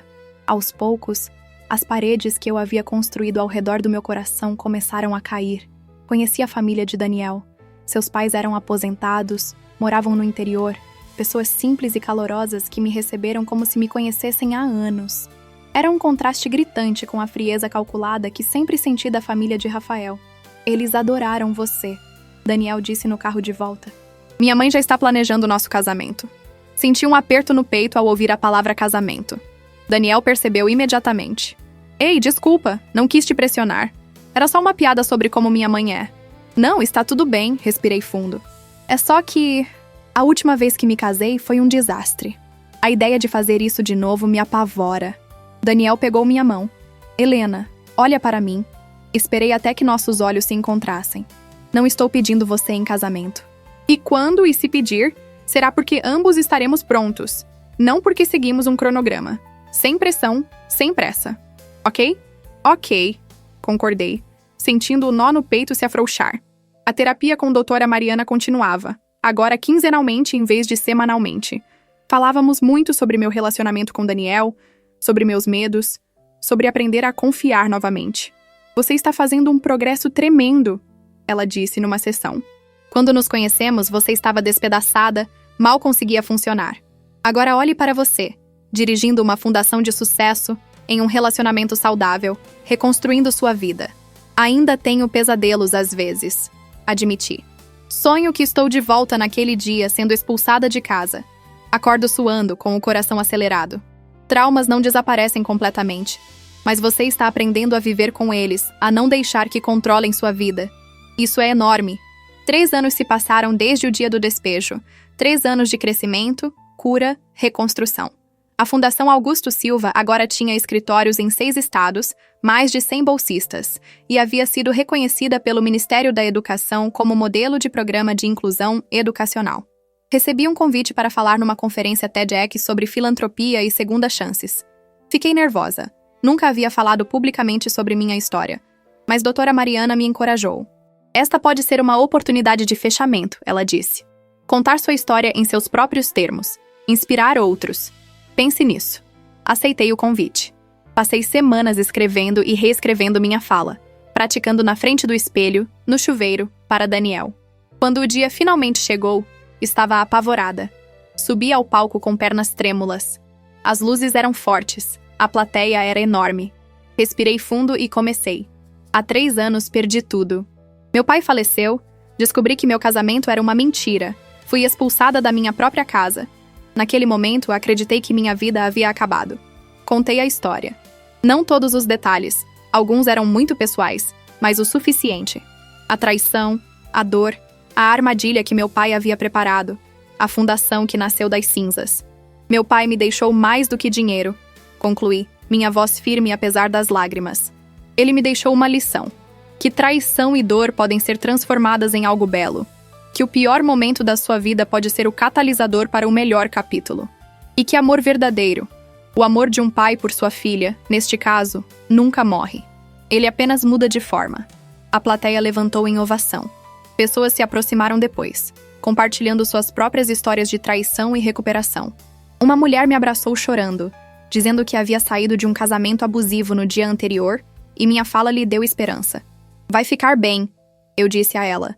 Não agora, não amanhã, mas eventualmente. E quando ficar, você será mais forte do que jamais imaginou ser possível. Daniel estava na plateia. Quando saí do palco, ele me abraçou forte. Você foi incrível. Ele sussurrou. Tão corajosa. Naquela noite, deitados no sofá do meu apartamento, ele disse: Posso te perguntar algo sério? Claro. Você ainda pensa nele? No Rafael? Considerei honestamente. Às vezes. Não com saudade ou raiva, mas curiosidade? Me pergunto se a prisão o mudou, se ele se arrepende de verdade. Mas são pensamentos passageiros. Ele não ocupa espaço emocional na minha vida. Isso é bom, saudável. Daniel pausou. Sabe o que eu penso quando olho para você? O quê? Penso em como você é incrível. Não apesar do que passou, mas incluindo isso. Você pegou a pior experiência da sua vida e criou algo lindo. Transformou dor em propósito. Virei para olhá-lo. E você sabe o que eu penso quando olho para você? O quê? Penso em como a vida é estranha. Se Rafael não tivesse me traído, se meu pai não tivesse morrido, se eu não tivesse criado a fundação, eu nunca teria te conhecido. E isso teria sido uma perda enorme. Daniel sorriu e me beijou suavemente. Para alguém que passou por tanto, você tem uma visão incrivelmente positiva. Aprendi com meu pai. Respondi. Ele costumava dizer que você pode estar ressentido ou grato, mas não ambos ao mesmo tempo. Eu escolho gratidão. 5 anos se passaram desde aquele dia fatídico. 5 anos desde que os oficiais de justiça bateram a porta e minha vida mudou para sempre. Estava sentada no escritório da fundação, revisando propostas de expansão, quando recebi uma mensagem inesperada. Era de Mônica, a dentista que havíamos salvado das garras de Rafael. Helena, espero que esteja bem. Não nos falamos há anos, mas pensei em você hoje. Acabei de abrir minha segunda clínica e percebi que nada disso teria sido possível se você e Camila não tivessem me avisado sobre Rafael. Queria apenas agradecer novamente. Você literalmente salvou minha vida. Com carinho, Mônica. Sorri lendo a mensagem. Respondi desejando sucesso com a nova clínica e perguntando sobre sua vida. Ela respondeu que estava feliz, focada em sua carreira. Ainda cautelosa com relacionamentos, mas confiante de que um dia encontraria alguém genuíno. Você encontrará, escrevi de volta. E quando encontrar, você saberá a diferença entre o real e o falso. Essa é a dádiva que experiências ruins nos dão, discernimento. Guardei o celular e voltei aos documentos. A fundação estava prestes a celebrar seu 5º aniversário. Planejávamos um grande evento, com todos os bolsistas atuais e graduados, parceiros, doadores. Era para ser uma celebração não apenas da fundação, mas de tudo que ela representava. Transformação, esperança, segundas chances. Daniel entrou no escritório carregando café e uma caixa de donuts.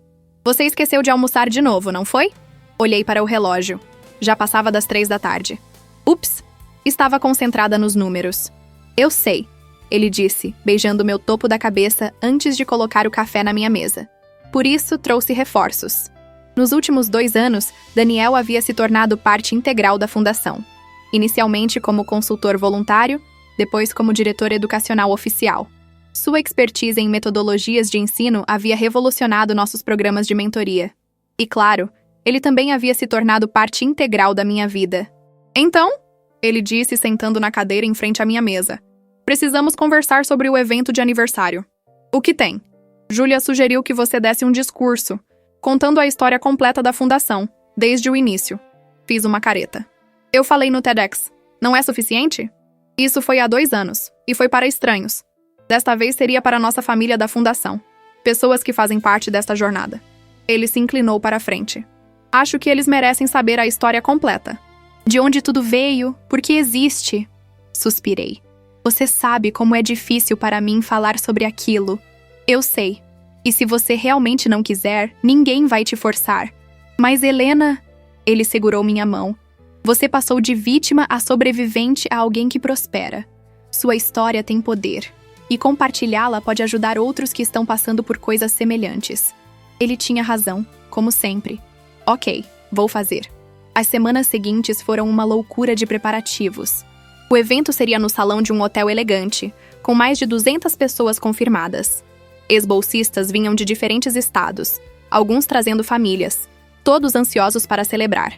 3 dias antes do evento, recebi uma ligação de Dr. Henrique. Sua voz soava séria.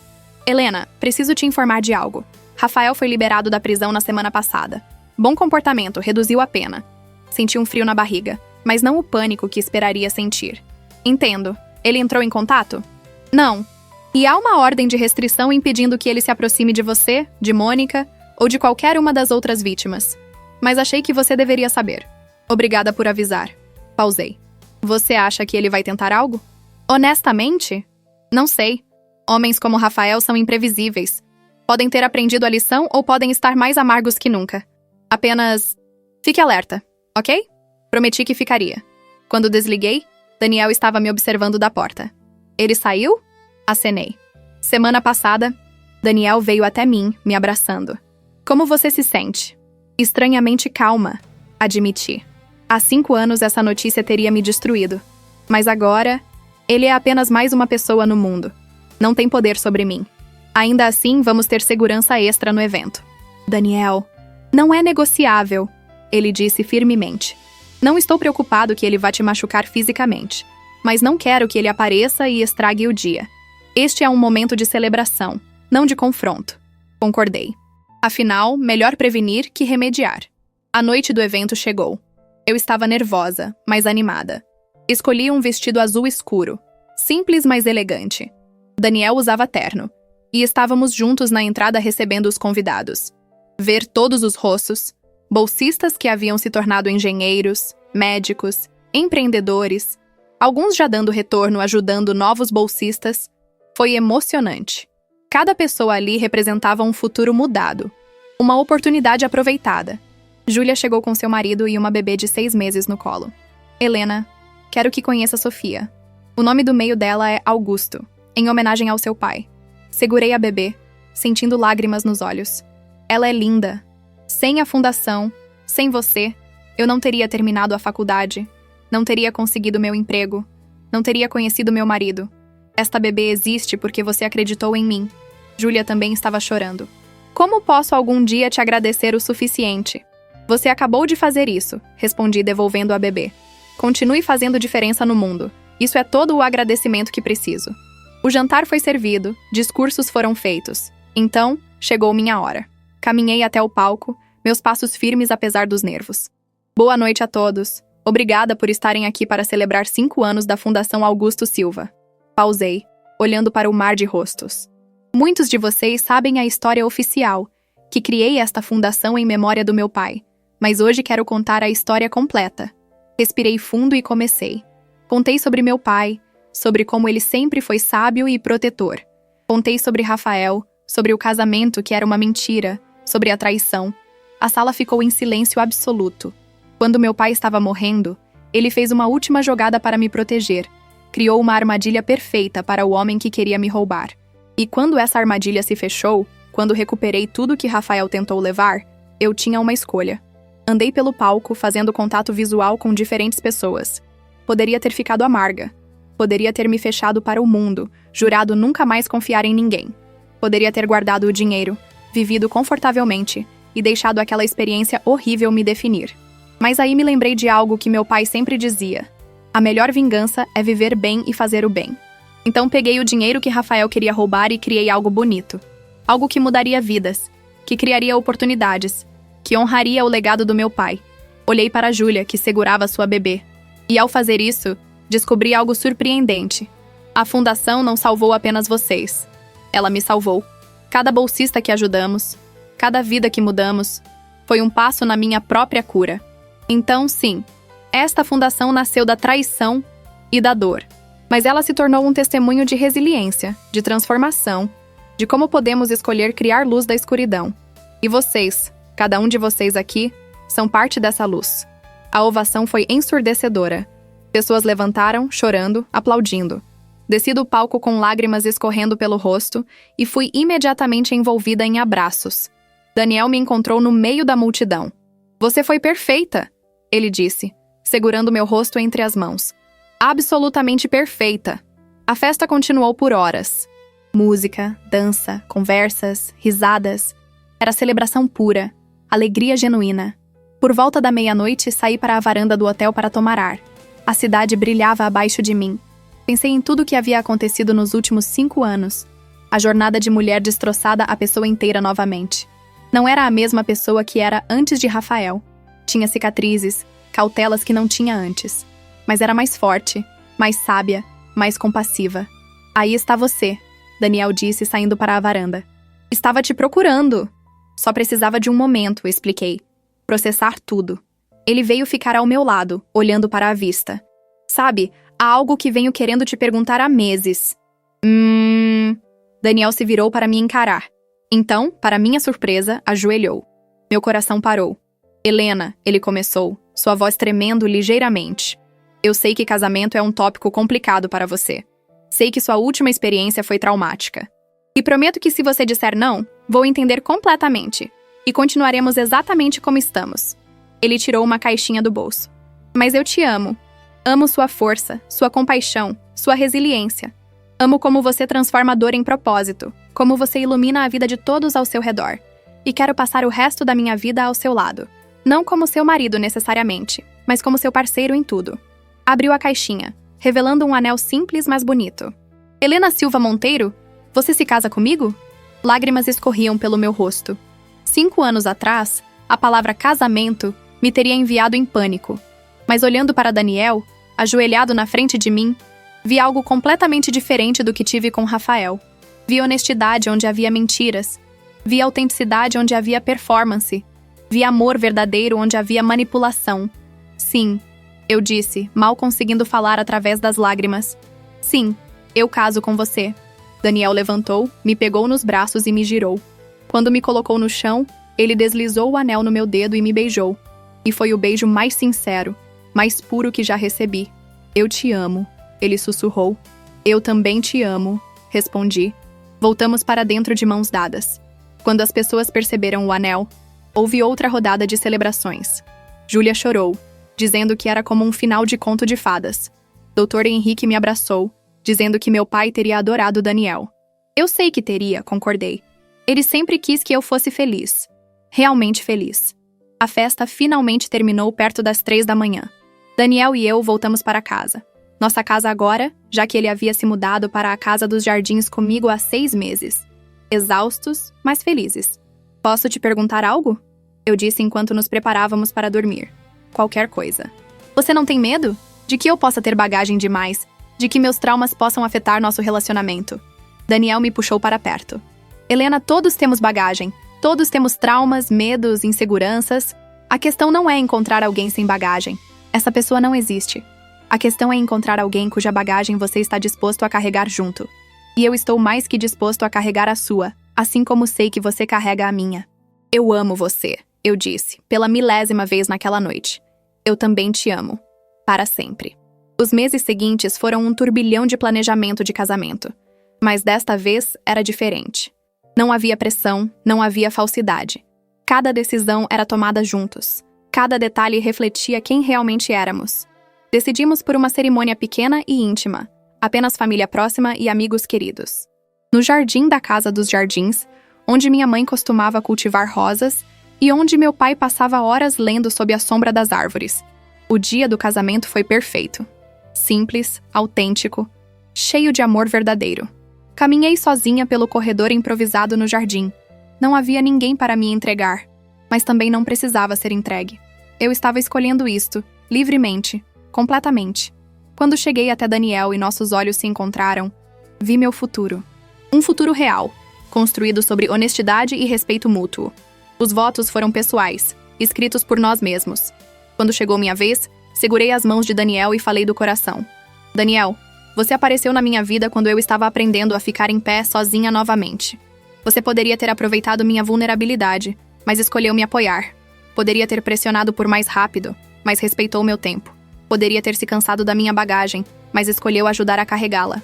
Você me ensinou que amor verdadeiro é paciente, que é honesto, mesmo quando a honestidade é difícil, que é parceria, não posse. E prometo te dar o mesmo amor que você me dá, incondicional, respeitoso, verdadeiro. Quando nos beijamos como marido e mulher, senti como se um ciclo tivesse finalmente se completado. A mulher que Rafael havia tentado destruir estava morta. Em seu lugar estava alguém mais forte, mais sábia, mais feliz. A recepção foi alegre e descontraída. Dançamos até nossos pés doerem. Rimos até nossas bochechas doerem. Celebramos não apenas nossa união, mas tudo o que havíamos superado para chegar ali. Lucas, meu primo o notário que havia ajudado meu pai com os documentos, me puxou de lado durante a festa. Seu pai estaria tão orgulhoso de você, ele disse. Não apenas pelo que você construiu, mas pela pessoa que você se tornou. Você pegou o plano dele e fez algo que vai além de qualquer coisa que ele poderia ter imaginado. Ele ainda está me guiando, respondi. Todos os dias tomo decisões baseadas no que ele me ensinou. Ele pode não estar aqui fisicamente, mas está presente em tudo o que faço. 1 ano depois do casamento, Daniel e eu estávamos sentados no jardim, observando o pôr do sol. Eu estava grávida de 6 meses. Uma surpresa bem-vinda que havia nos deixado simultaneamente aterrorizados e extasiados. Como vamos chamá-lo? Daniel perguntou com a mão na minha barriga. Se for menino, Augusto, eu disse sem hesitar, em homenagem ao meu pai. E se for menina? Aurora, respondi. Significa novo começo, novo dia. Parece apropriado. Acabou sendo uma menina. Aurora Augusto nasceu numa manhã clara de primavera, com pulmões fortes e olhos curiosos. Quando a segurei pela primeira vez, chorei pensando em tudo que havia sobrevivido para chegar àquele momento. Seu avô teria te amado tanto, sussurrei para ela.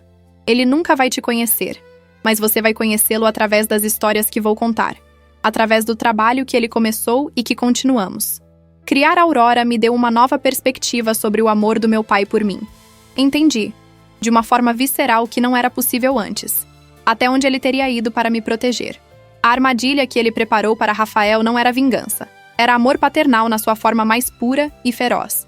A Fundação Augusto Silva continuou crescendo.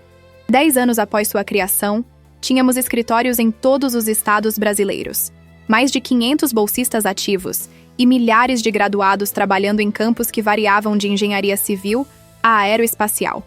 Júlia havia se juntado à equipe como diretora de alumni, mantendo contato com todos os ex-bolsistas e criando uma rede de mentoria entre eles.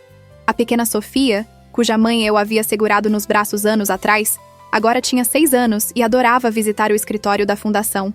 Quando eu crescer, ela me disse certa vez, quero trabalhar aqui também. Quero ajudar pessoas como a titia Helena ajudou minha mãe. Essas palavras ficaram comigo. Não era apenas uma geração que estávamos impactando, mas múltiplas.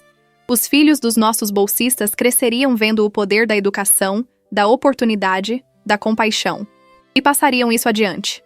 Em todos esses anos, nunca mais vi Rafael. Ouvi rumores ocasionalmente, que havia se mudado para outra cidade, que estava trabalhando num emprego comum, que havia tentado e falhado em criar outro esquema. Mas eram apenas rumores. Ruído de fundo na minha vida que já não tinha espaço para ele.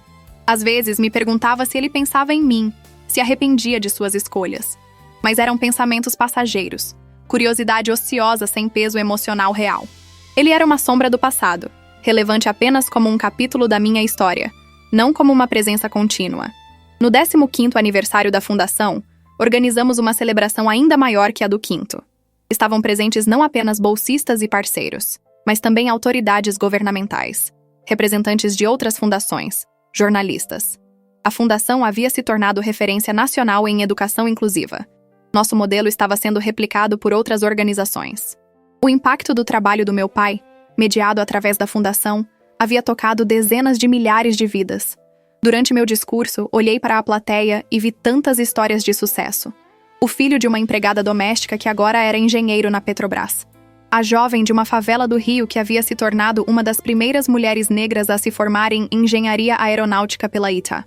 O rapaz que havia crescido sem pai e agora liderava projetos de infraestrutura sustentável na Amazônia. Meu pai costumava dizer, concluí meu discurso, que legado não é o que você deixa para as pessoas, mas o que você deixa nas pessoas. Olhando para todos vocês, vejo o legado do Augusto Silva. Não nas propriedades ou contas bancárias que ele acumulou, mas nas mentes que educamos, nos sonhos que realizamos, nas vidas que transformamos. E sei que onde quer que ele esteja, está sorrindo, porque isto, todos vocês, é exatamente o tipo de legado que ele teria querido. Obrigada por fazerem parte dessa jornada. Obrigada por provarem que da maior escuridão pode nascer a luz mais brilhante. A ovação foi tremenda. Aurora, agora com 10 anos, estava na primeira fileira ao lado de Daniel. Ela correu até o palco e me abraçou, sussurrando: "Você foi incrível, mamãe."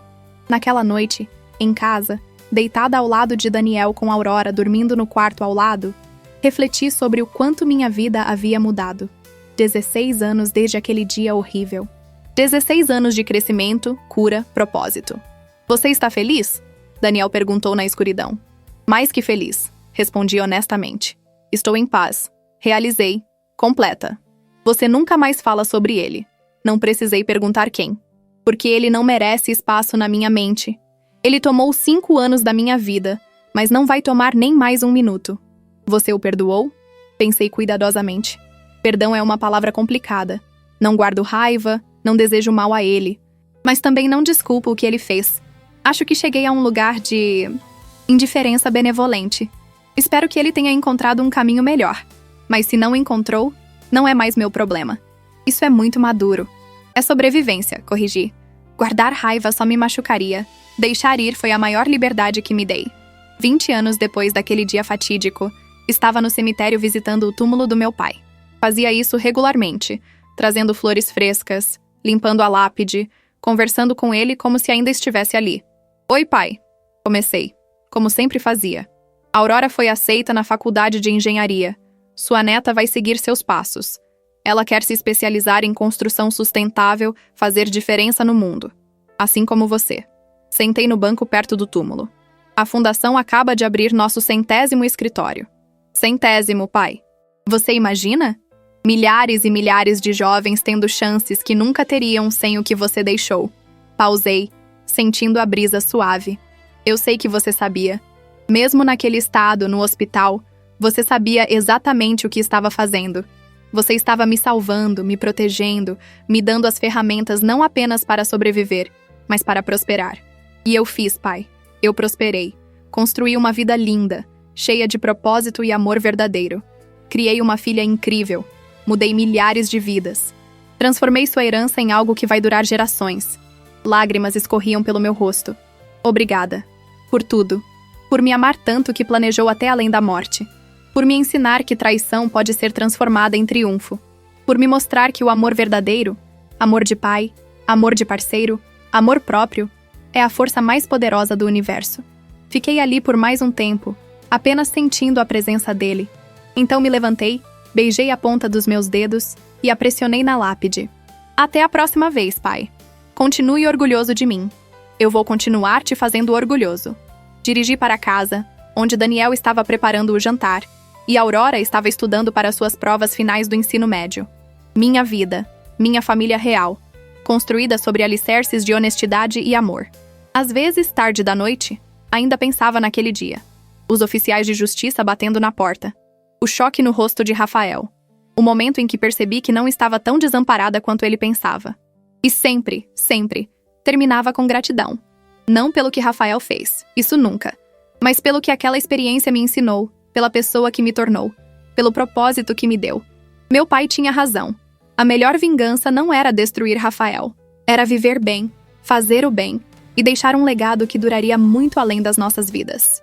E toda vez que via um bolsista se formar, toda vez que recebia uma carta de agradecimento, toda vez que a Aurora falava sobre querer seguir os passos do avô, sabia que havia conseguido. Rafael havia tentado me roubar. Meu pai me protegeu. Mas no final, fui eu quem escolheu transformar dor em propósito, traição em triunfo, perda em legado. Esta era minha história. Não uma história de vítima, mas de sobrevivente. Não uma história de destruição, mas de reconstrução. Não uma história de fim, mas de recomeços. E que recomeço foi? 25 anos depois, no 50º aniversário da Fundação Augusto Silva, agora uma das maiores e mais respeitadas organizações filantrópicas do Brasil, fiquei no palco olhando para uma plateia de milhares. Aurora estava lá, agora diretora executiva da fundação, continuando o trabalho que comecei. Seus próprios filhos, meus netos, estavam na primeira fileira, a geração seguinte do legado Augusto Silva. Há 50 anos que comecei. Minha voz ainda forte aos 77 anos. Meu pai faleceu. E no mesmo dia nasceu algo novo. Uma fundação que mudaria centenas de milhares de vidas. Dizem que quando uma porta se fecha, outra se abre. Mas às vezes, quando uma porta se fecha brutalmente, através de traição, perda, dor, temos que construir nossa própria porta. Temos que criar nossa própria saída, nosso próprio caminho. Esta fundação foi minha porta, minha saída da escuridão, meu caminho de volta à luz. E ao construí-la, descobri que não era apenas para mim. Era para todos nós que já passamos por escuridão e precisamos encontrar nosso caminho de volta. Olhei para a Aurora, minha filha amada, e sorri. O legado do meu pai não está no dinheiro que deixou. Está aqui, em cada um de vocês. Em cada vida transformada, cada sonho realizado, cada oportunidade aproveitada. E sei com absoluta certeza que ele está orgulhoso. Não apenas de mim, mas de todos nós. Porque pegamos sua sabedoria, seu amor, sua visão e multiplicamos por milhares. Esta é a verdadeira vitória sobre aqueles que tentam nos destruir. Não vingança, não amargura, mas criação. Criamos algo tão bonito, tão impactante, tão duradouro, que eclipsa completamente qualquer mal que foi feito. Então, obrigada, pai.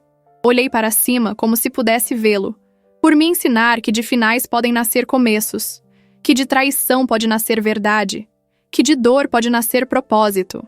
E obrigada a todos vocês. Voltei meus olhos para a plateia, por serem parte dessa jornada extraordinária, por provarem todos os dias que a luz sempre vence a escuridão. A ovação final ecoou pelo salão.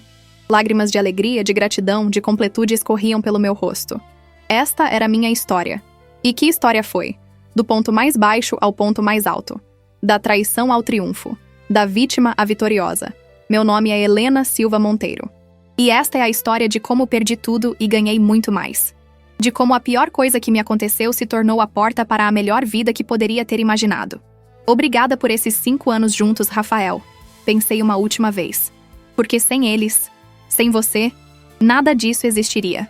Você queria me destruir, mas acabou me libertando. E essa liberdade, essa foi a maior herança de todas.